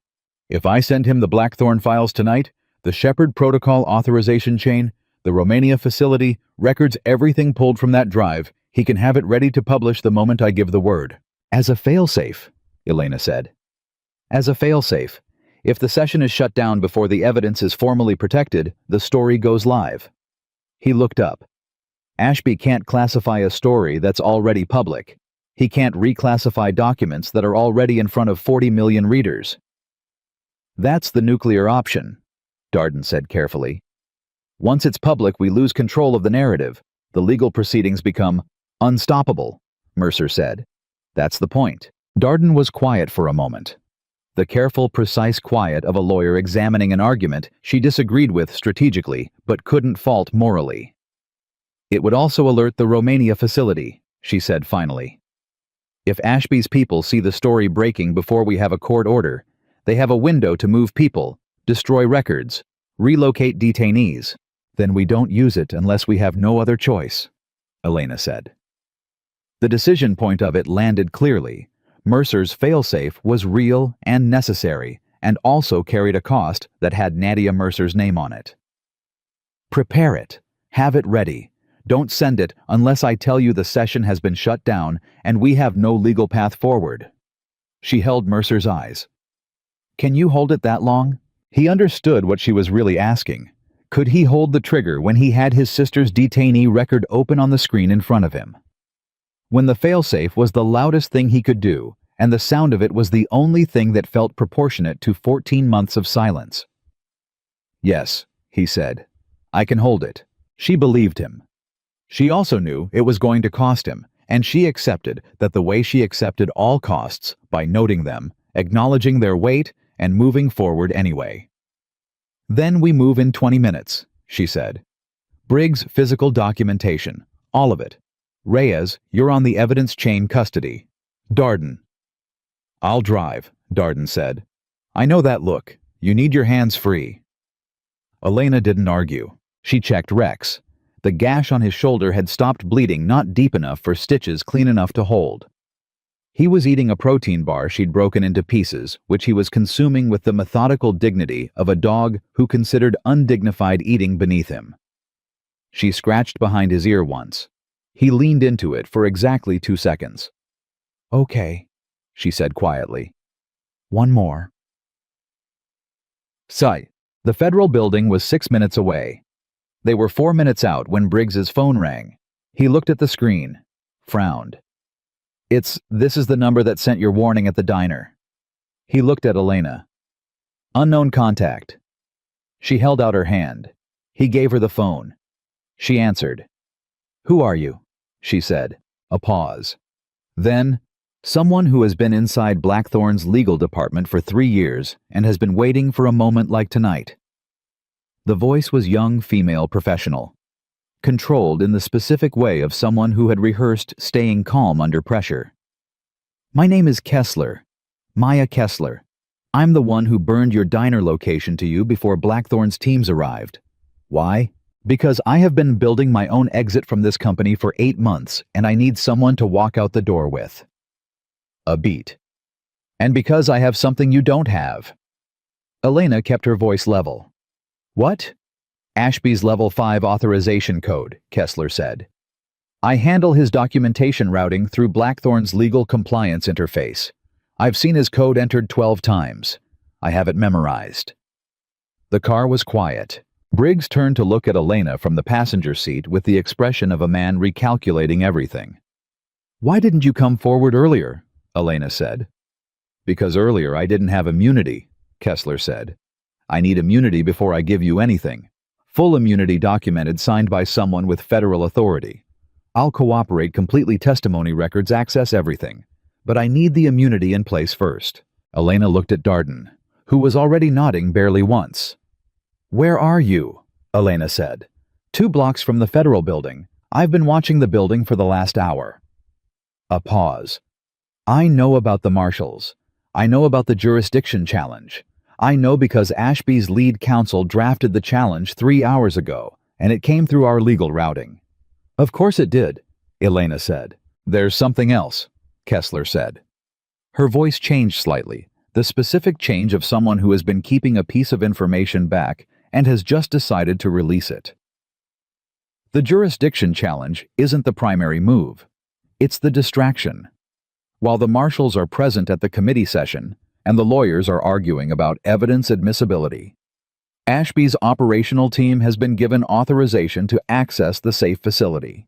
Elena's hand tightened on the phone. "The witness protection staging facility?" "Yes." "They know where it is?" "They found the federal registration through the same legal challenge filing. The building address is in the protective jurisdiction documentation." Kessler's voice was very steady. They're moving on it right now. Whatever you left there, whoever you left there. Elena was already grabbing Briggs' arm. Call Reyes. The facility. Now. Reyes already had her phone out. She was dialing, pressing it to her ear, waiting. 4 seconds. 5. Then Reyes's face changed. No answer, she said. The car hit a turn hard enough that Briggs braced against the dashboard. Elena looked at Darden. Federal building or facility first? Facility, Darden said without hesitation. The session can be delayed. People cannot. They turned. Elena took the phone back. Kessler, stay where you are. Don't go into the federal building. I'll have someone come to you. She paused. And Kessler, if you're running a play for Blackthorn, you should know that walking away from this car tonight is the safest thing you've ever done, and walking toward it is something you won't regret. I haven't slept properly in 8 months, Kessler said quietly. I'm done. Elena ended the call. They were 3 blocks from the safe facility when Reyes's phone finally connected. Not to the facility, to a number that Reyes had dialed on instinct, the Federal Protective Service emergency line. She listened for 12 seconds. Her face in the car window was a reflection Elena couldn't fully read. There was an incursion, Reyes said. Blackthorn's team hit the facility 7 minutes ago. The duty officer triggered an emergency protocol. Federal marshals are en route. And the people inside, Elena said, evacuated through the secondary exit. The duty officer initiated emergency relocation the moment the incursion began. Reyes looked at her phone. They're safe. Whitfield has them at an alternate location, a federal courthouse standing jurisdiction cameras on every entrance. Elena let out a breath, not quite relief. The aftermath of readiness, which was sometimes the closest thing to relief she could manage. Whitfield, she said. Whitfield, Reyes confirmed. He apparently anticipated this. He had the alternate location prearranged. He's been waiting for this moment for a long time too, Darden said quietly. Some people work their whole career hoping they're wrong about what they think is happening, and then they prepare for what happens if they're right. Elena thought about that. About the different ways people carried conviction, the way Whitfield had sat on a congressional staff for years building quiet infrastructure for a moment he hoped would never come. The way Reyes had filed an internal complaint and taken the transfer and kept working. The way Darden had flagged budget line items twice and accepted the shutdown and not stopped watching. The way she had spent 2 years in the dark with Rex and a growing archive of evidence surviving on the specific combination of rage and discipline that was the only thing she had found capable of sustaining a person through that much cold and that much silence. None of them had given up, and now they were all in the same place at the same time, and Blackthorn was hitting empty rooms, and the evidence was already legally protected. And a young woman named Maya Kessler was standing 2 blocks from a federal building with an authorization code memorized in her head that would unlock the Romania facility records completely. The committee session was in 42 minutes. New plan, Elena said. We go to the courthouse. That's where the session happens now. Whitfield can relocate the committee members. Already on it, Darden said, her phone at her ear. Whitfield is ahead of us. Elena nodded. Then she looked at Rex. He was watching her with the amber eyes that had been watching her for 2 years and 4 months and 11 days since the moment she had pulled him out of a burning building in northwestern Syria and decided that whatever happened next, he was coming with her. We're almost there, she told him. To the dog. To herself. The federal courthouse had the specific gravity of a place where things become permanent. Maya Kessler was brought in through a side entrance by 2 federal marshals that Reyes had personally contacted and vetted in the 40 minutes between the call and the arrival. She was 29 years old. She wore the expression of someone who had been holding a very heavy thing for a very long time and was only now beginning to understand that she could set it down, and she shook Elena's hand with a grip that didn't waver. Immunity first, Elena said. Then the code. Agreed, Darden said, already preparing the documentation.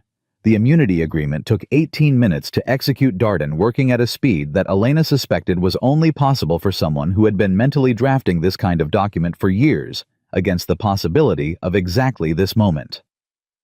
Whitfield countersigned as the authorized Senate representative. The federal duty officer witnessed. It was sealed, recorded, and entered into the federal court record before 6 a.m. Then Kessler gave Briggs the Level 5 authorization code. He typed it in. The reclassified detainee records opened. Every individual log, every name, every entry that Ashby's office had buried under a blanket classification extension 11 months ago opened completely. Mercer didn't say anything. He took the laptop from Briggs with both hands and searched for a single detainee number against a single name and found it in 40 seconds. Nadia Mercer, detainee number 47 Alpha 12. Status as of the most recent log entry dated 9 days ago present. Alive, in the Romania facility. He read it twice. Put the laptop down very carefully. Put both hands flat on the table. Breathed. Elena watched him and said nothing, because there was nothing to say that was bigger than what was happening in his face, the specific collapse and rebuilding of a person who has been holding on to a single fact for 14 months and has just had it confirmed. She let him have 30 seconds. Then quietly, Daniel. He looked up. His eyes were wet. He didn't try to hide it. She's alive, he said. Yes, Elena said. Now let's go get her. The committee session convened at 6:04 a.m. 3 members of the Senate Armed Services Committee, the Inspector General's senior representative, 2 federal prosecutors who had been contacted by Reyes through channels that had nothing to do with Douglas Price, Colonel Sarah Darden presenting the evidence, Agent Carmen Reyes providing federal investigative authority, Briggs ready to testify on the extraction methodology, Maya Kessler ready to testify on the authorization chains she had handled through Blackthorn's legal routing, and a hard drive sitting on a federal evidence table with a cryptographic authentication signature that proved its origin, and a chain of custody that had been documented every step from a maintenance port in Seattle to a courthouse room at 6 in the morning. Elena was not in the room. She was outside in the corridor, her back against the wall, Rex lying across her feet with his chin on his forepaws. She could hear faintly through the door the cadence of Darden's opening remarks, steady, precise, architectural, in the way that the best legal arguments were architectural, each piece bearing weight. Her phone buzzed. A message from a number she didn't recognize. Different from Kessler's number. Different from any number in her system. She looked at it. It was a photograph. She opened it with her thumb. The photograph showed 3 members of her old team. Not the memorial photograph she had seen in official records. Not the posed service portraits. Candid photographs laughing mid-conversation, the unguarded images of people who didn't know they were being watched. Her point man Torres. Her communications officer Walsh. Her medic Callahan. She stared at the photographs for a long moment. Then she looked at the message beneath them. They're alive. All 3. Different locations. Blackthorn didn't kill them, they were taken. Same program, different facilities. I know where they are. But I need to know you can get them out before I tell you. Can you, Elena, read it 3 times? Her hands were completely steady. Inside the hearing room, Darden's voice continued its precise, relentless presentation of evidence that would take down a defense contractor, implicate a deputy chief of staff, and begin the legal process of recovering the people who had been taken. Elena looked at the photographs. Torres, Walsh, Callahan. Alive. Somewhere. Waiting. She looked at Rex. He had raised his head and was watching her face with complete attention, reading whatever it was he always read in her, the shift in the quality of her breathing, the particular stillness that preceded the moment. She made a decision she was going to live inside for a very long time. She typed back 4 words. Yes. Tell me everything. Then she waited. And inside the hearing room, the truth that 2 people had built over 2 years in the dark was being entered into the official record of the United States Senate, and nothing Blackthorn or Ashby or anyone connected to either of them could do would ever put it back in the dark again. Rex put his chin back on his forepaws, and they waited together.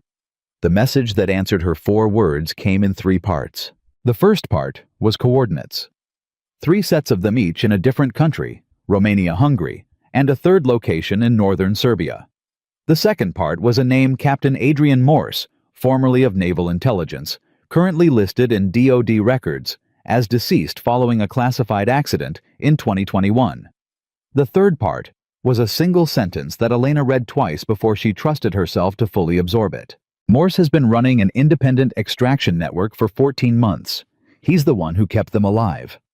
She stood in the courthouse corridor with her back against the wall and Rex at her feet and processed that sentence for exactly as long as she could afford, which was about 4 seconds.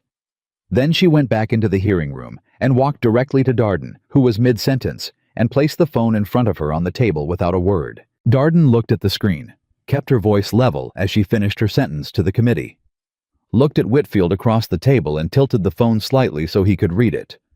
Whitfield looked at Elena. Elena nodded once. He excused himself from the session for 8 minutes, which was the most discreet emergency anyone in that room had ever witnessed. And when he came back, his face held the compressed urgency of a man who had just made 3 phone calls that were going to have consequences for a very long time. Interpol liaison, he said quietly to Elena in the corridor. Romania is a treaty partner. If the coordinates are accurate, and the individuals at those locations can be identified as American nationals held without legal process, they can be identified, Elena said. Kessler has the authorization codes to pull their complete detainee records from the Romania facility database. 2 of them were transferred to the secondary sites within the last 6 months. The records will show the chain of custody. Then we have basis for emergency consular intervention. He paused. This is going to move fast. Good, Elena said. Fast is the only speed that matters right now. She went back to her spot in the corridor, sat down against the wall. Rex pressed his shoulder against her leg, and she put her hand on his back, and they sat together, while the world inside that hearing room did what the world took an agonizingly long time to do, moved toward something that resembled justice. Inside, she could hear Reyes answering questions from the committee members. The voice of a woman who had filed a complaint 14 months ago and been transferred and kept building anyway, now delivering testimony with the particular authority of someone who had been right for a very long time and was finally in a room where being right had legal weight. Inside, she could hear Mercer's voice, steadier than she would have expected, anchored by the fact of his sister's alive status in a detainee log dated 9 days ago, carrying his testimony about Operation Shepherd and his sister's disappearance with the precision of a journalist and the controlled devastation of a brother. Inside, Darden was presenting documents that would take months to fully prosecute and minutes to understand at their most fundamental level. A defense contractor had used the infrastructure of the United States military to disappear human beings, and a Pentagon general had signed the authorizations. Elena stayed in the corridor. She was not the story that needed to be in that room. The evidence was the story. The witnesses were the story. Her job right now was to be available if anything went wrong, and invisible if everything went right. She was very good at invisible. At 8:17 a.m., 3 things happened within minutes of each other. The first, the Senate Armed Services Committee voted to formally refer the Shepherd Protocol evidence to the Department of Justice with a recommendation for immediate criminal investigation. The vote was unanimous. Unanimous in a committee that had not agreed unanimously on anything in 4 years. The second, General Warren Ashby's office issued a statement through Pentagon Communications, announcing that the general was taking emergency medical leave effective immediately. The statement was drafted in the specific, careful language of a legal team that had just been told the situation was uncontrollable, and the only remaining option was managed retreat. The third, Mercer's phone buzzed with a message from his national security contact at the news outlet. Not a question, not a request for confirmation. A statement. We're running it. Full package. Live in 40 minutes. Tried to hold, but 3 other outlets have the story now. Someone inside the session leaked. It's out. He walked out to the corridor and showed the screen to Elena. She read it. Who leaked? I don't know. Could be anyone. He paused. Could be one of Whitfield's staff members who wanted to make sure there was no way to bury it, even if the session was disrupted. Elena considered that. Whoever had leaked it had made the same calculation Mercer had been ready to make the nuclear option deployed not out of desperation, but out of a deliberate decision to make the truth irreversible. She could not be angry at that. She could not be anything except aware that the thing she had spent 2 years building in the dark was now in the light, and the light was total, and there was no mechanism on Earth by which General Warren Ashby or anyone connected to him could pull it back. "Let it run," she said. He looked at her. Something in his face, the exhaustion, the grief, the 14 months of carrying his sister's absence shifted. Not relief, not yet, but the beginning of the loosening of something that had been held very tight for a very long time. "Elena, go be with Darden when they finalize the consular intervention request," she said. "I want you in that room when they confirm the Romania coordinates. You should be the first person to hear it." He went back inside. Elena leaned her head back against the wall and closed her eyes for 43 seconds. It was the longest she had allowed herself to be still in 22 hours. Rex's breathing was slow and warm against her leg. Then her phone buzzed again. Not the anonymous contact this time. Not Briggs, not Darden. A number she had never seen before, with a country code she recognized. "Romania." She answered. "Commander Cross?" The voice was male, mid-40s, the flat precision of someone trained in multiple operational disciplines simultaneously. "My name is Adrian Morse. I think you just read my message." She sat up straight. "Captain Morse." "Not captain anymore," he said. "Not officially anything anymore. I'm told there's a committee session happening right now that might change that." "There is," she said. "Where are you?" "Close enough to matter," he said. "The people at the 3 locations, I've had eyes on them for 6 weeks, waiting for a window to move. The window just opened. The Blackthorn security rotation at the Romania site is going to break down within the next few hours when the news hits and their people start deciding whether loyalty to a collapsing contractor is worth what they're being paid." A pause. "I need federal authorization for the extraction before I move. Something official enough that local law enforcement doesn't complicate the operation when it's underway." "You'll have it," Elena said. "Give me 20 minutes. She was already moving back toward the hearing room. The 20 minutes became 35, because federal authorization for a covert extraction from a facility on Romanian territory required a chain of approvals that even Whitfield could only compress so far. But it happened. Darden drafted the authorization. Whitfield countersigned. The State Department duty officer reached by phone, applied emergency consular authority. A document that had no business existing by 9 in the morning on a Tuesday in a courthouse corridor existed by 9:22 a.m. Elena sent it to Morse as a scanned image. His response came back in under a minute. 2 words, "Moving now." The news broke at 9:41 a.m. Elena knew it had broken, not because her phone told her, but because the quality of sound in the courthouse changed. The duty officers' voices shifted. Someone's radio in the security station down the hall began repeating a phrase she could hear from 60 feet away. "Pentagon General Blackthorn Security Senate investigation." By 10 a.m., the phrase had expanded to include the words human trafficking and classified facilities and federal criminal referral. By 10:30, it had Ashby's name in it. By 11, it had the names of 4 Blackthorn board members who had already retained criminal defense attorneys. Elena sat in the corridor through all of it and tracked it on her phone with the specific quiet attention of someone who had waited 2 years for something and was now watching it happen and was not yet ready to feel the full weight of it, because the full weight of it was going to require more than she could safely access while there was still work to do. Reyes came out of the hearing room at 11:15 and sat down beside her. Didn't say anything for a moment. Just sat. "Price," Elena said finally. "Already under administrative suspension," Reyes said. "IG's office moved this morning. He's been flagged for the investigation obstruction potentially accessory after the fact." She paused. "He lawyered up 40 minutes ago." "Of course he did." Another silence. "The financial crimes case," Reyes said. "The one I was building for 8 months. The one Price told me was outside our jurisdiction." She looked at her hands. "I'm going to finish it." "I know," Elena said. "All of it. Every Blackthorn subsidiary account. Every offshore holding. Every shell corporation in the chain."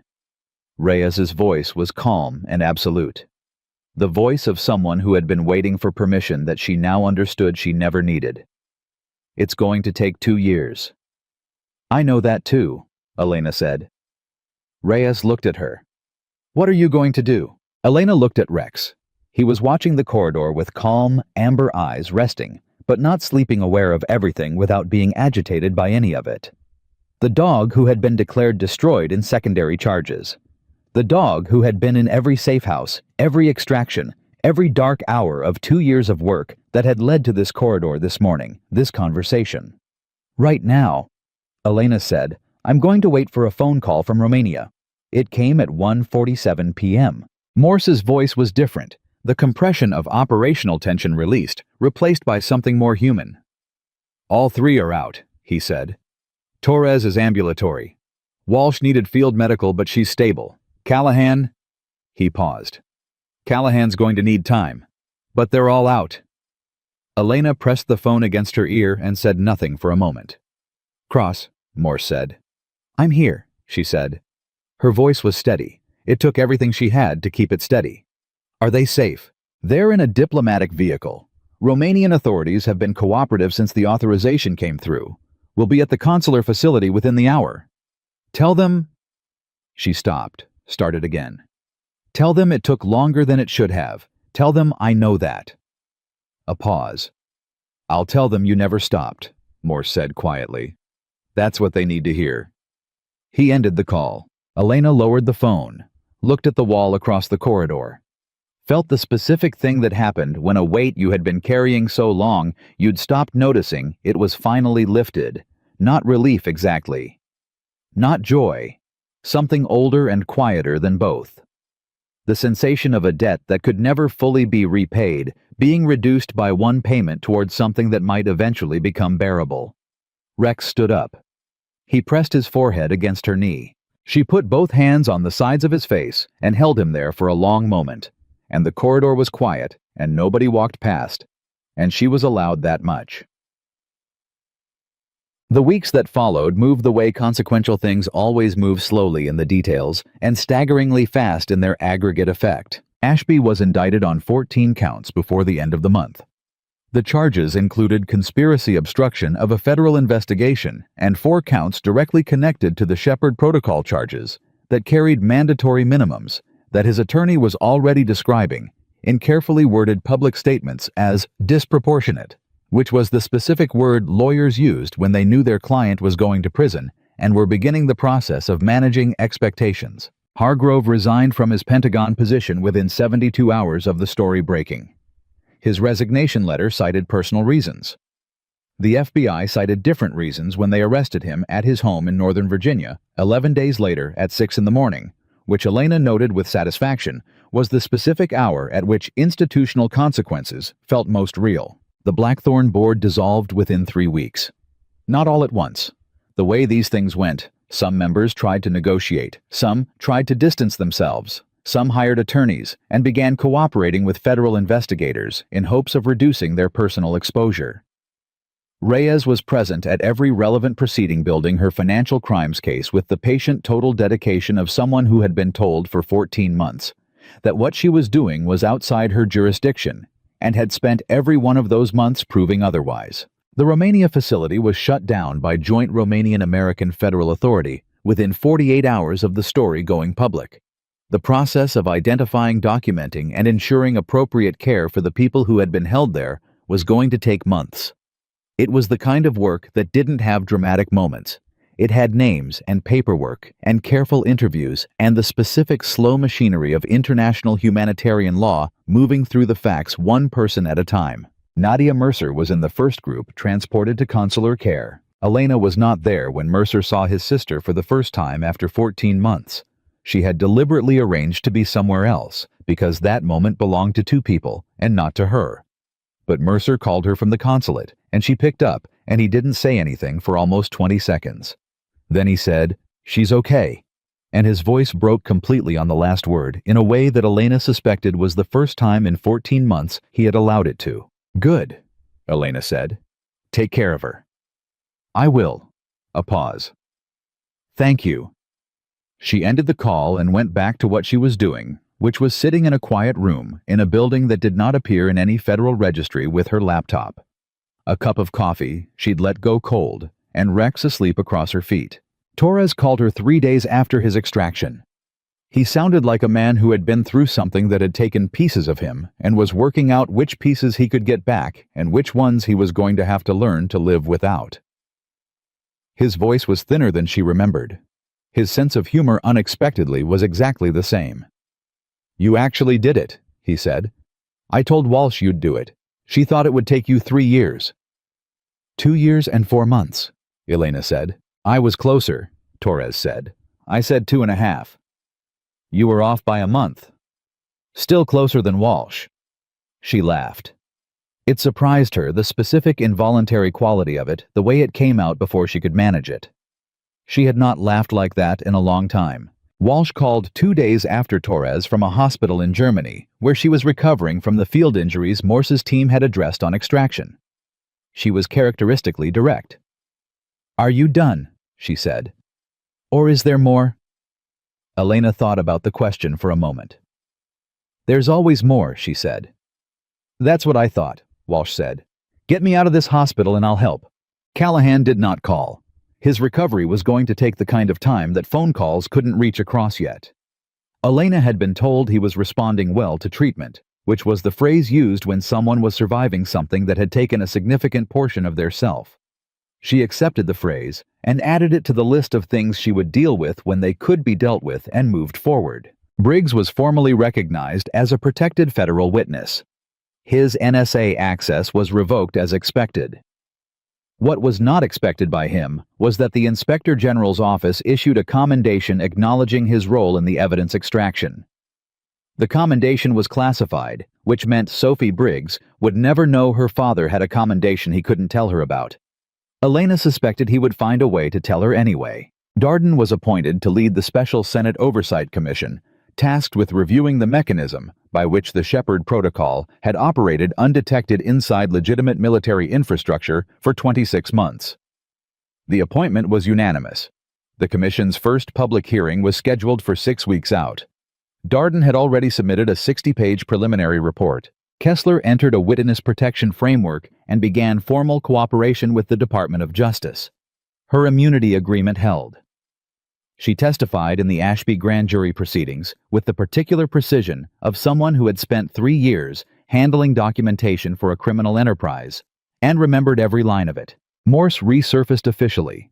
His DoD death record was quietly corrected to reflect that he was alive and that the original classification had been an error, which was the most bureaucratically careful way of saying that someone had falsified federal records and those records were now being fixed. He was debriefing with Naval Intelligence and had submitted a formal request to return to service. Elena had written a supporting letter. She suspected it would be approved. 3 weeks after the committee session, Elena received a visitor at the location she was temporarily using as a base. Reyes came alone. She sat down across from Elena and placed a sealed federal envelope on the table between them. "What is this?" Elena said. "Presidential pardon, conditional restoration of rank and security clearance, and a formal government acknowledgement that your unit's mission termination was an unauthorized action carried out under falsified orders." Reyes paused. "It also formally rescinds the death records for you and Rex." Elena looked at the envelope, didn't touch it yet. "Rex has a death record. Military working dogs get service records," Reyes said. "His was falsified along with yours. The correction is in there." Elena looked at Rex. He was lying in his usual place, head up, monitoring the room with the patient professional attention that he had maintained for 2 years in the dark and apparently intended to maintain regardless of what was happening in the light. "The pardon is conditional on what Elena said. Your cooperation with the ongoing DOJ investigation into Ashby's command network," Reyes said, "which I'm told you've already been providing. Then the condition is already met." "Then open the envelope," Reyes said. Elena picked it up, held it for a moment, feeling the weight of paper that had the specific gravity of things that should have happened a long time ago. Then she set it down. "Later," she said. Reyes looked at her. Not with surprise, with the recognition of someone who understood that the formal restoration of something you'd built a life around surviving without was not always a simple moment. "Okay," she said. She stood to go, paused at the door. "Torres and Walsh are requesting reinstatement through official channels. Darden's commission is supporting the request." She looked back. "There's talk of a new oversight unit. Civilian-military hybrid. Independent authority. Something that can operate in the spaces where what happened with Blackthorn happened." "Talk," Elena said. "Talk that has Whitfield's name on it and a preliminary budget allocation," Reyes said. "So more than talk." After she left, Elena sat with the envelope for a long time. Rex came and lay down beside her, his warm weight against her leg, his breathing slow and even. Outside somewhere, the world was doing the thing the world always did after something that felt like it should stop everything. It kept moving. It kept turning. The people who had been hurt were beginning the long process of being people who had been hurt and were now doing other things. The people who had done the hurting were beginning the long process of the institutional consequences that were never as fast or as complete as they should be, but were in this case real. The story was not over. Stories like this were never over. There were more proceedings, more testimonies, more documents to be pulled from classified archives and examined in the light. There was Callahan's recovery. There were the hundreds of people from the Romania facility who had names now, and needed more than names, needed care, and legal status, and the particular kind of sustained attention that institutions were very bad at providing, and humans had to demand on their behalf. There was all of that. And then Elena's phone buzzed. She looked at the screen. An encrypted message. Sender unknown, not the same unknown as before. A different architecture. More sophisticated routing. Someone who knew exactly how to be invisible on a network that was already designed for invisibility. The message was brief. Blackthorn was the American operation. The network has 11 other branches, 14 countries. The man who built it has never appeared in any American federal record because he has never needed to. The American operation was designed to be expendable. A compartment. A branch that could be cut without touching the root. You cut it. Now the root knows you exist. If you want to find it, Prague is where it started. I can show you where. Elena read it once, read it again. She looked at Rex. He was already watching her. The amber eyes patient and certain. The dog who had been declared destroyed in secondary charges and was here anyway alive and present, and completely, permanently, unshakably loyal. She thought about Torres's voice on the phone, about Walsh saying, "Get me out of this hospital," about Callahan's recovery, about Nadia Mercer in a consular facility, about the 60 people she didn't know who had been in the Romania facility and were now somewhere safer because Morse had moved when the window opened. She thought about the sealed envelope on the table, about rank and clearance and the formal acknowledgement that she and Rex were alive and had always been alive and had spent 2 years being alive in ways the government would have preferred they weren't. She thought about 11 branches, 14 countries, a route that had never needed to appear in an American federal record because it had built American operations to be exactly what Blackthorn had been expendable. A layer of insulation between the truth and the people who had built it. She looked at the encrypted message. She looked at Rex.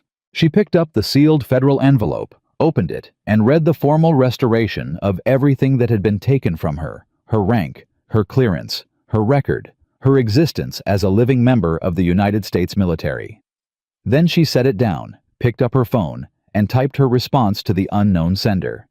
"When do we leave?" She put the phone in her pocket, stood up, checked her weapon with the practiced automatic motion of 17 years, the same motion she had performed in Fallujah, in Mosul, in a warehouse alley in Seattle, in every place where the next thing had required her to be ready. Rex stood up. His shoulder had healed cleanly. He moved without the stiffness of the first week. His weight forward, his ears up, reading her body language, the way he always read her body language. Not commands, not training, something beyond both. The specific frequency of a partnership that had survived 2 years of darkness and was apparently not done. "Okay," she said. She scratched behind his ear once. He leaned into it for exactly 2 seconds. Then, Elena Cross, Commander, United States Navy, formally alive. Formally reinstated. Formally, the most dangerous woman anyone who had tried to erase her had ever made the mistake of underestimating walked toward the door with her dog beside her. She had spent 2 years being a ghost. Now she was something more permanent than that. She was the woman who had come back, who had built the case, who had handed the truth to the people who needed it, and watched it do what truth did. When it was finally given room, explode outward, irreversibly into the light. They had declared her dead. They had been wrong about that. They had declared her finished. They were wrong about that too. Elena Cross was not finished. She was just getting started.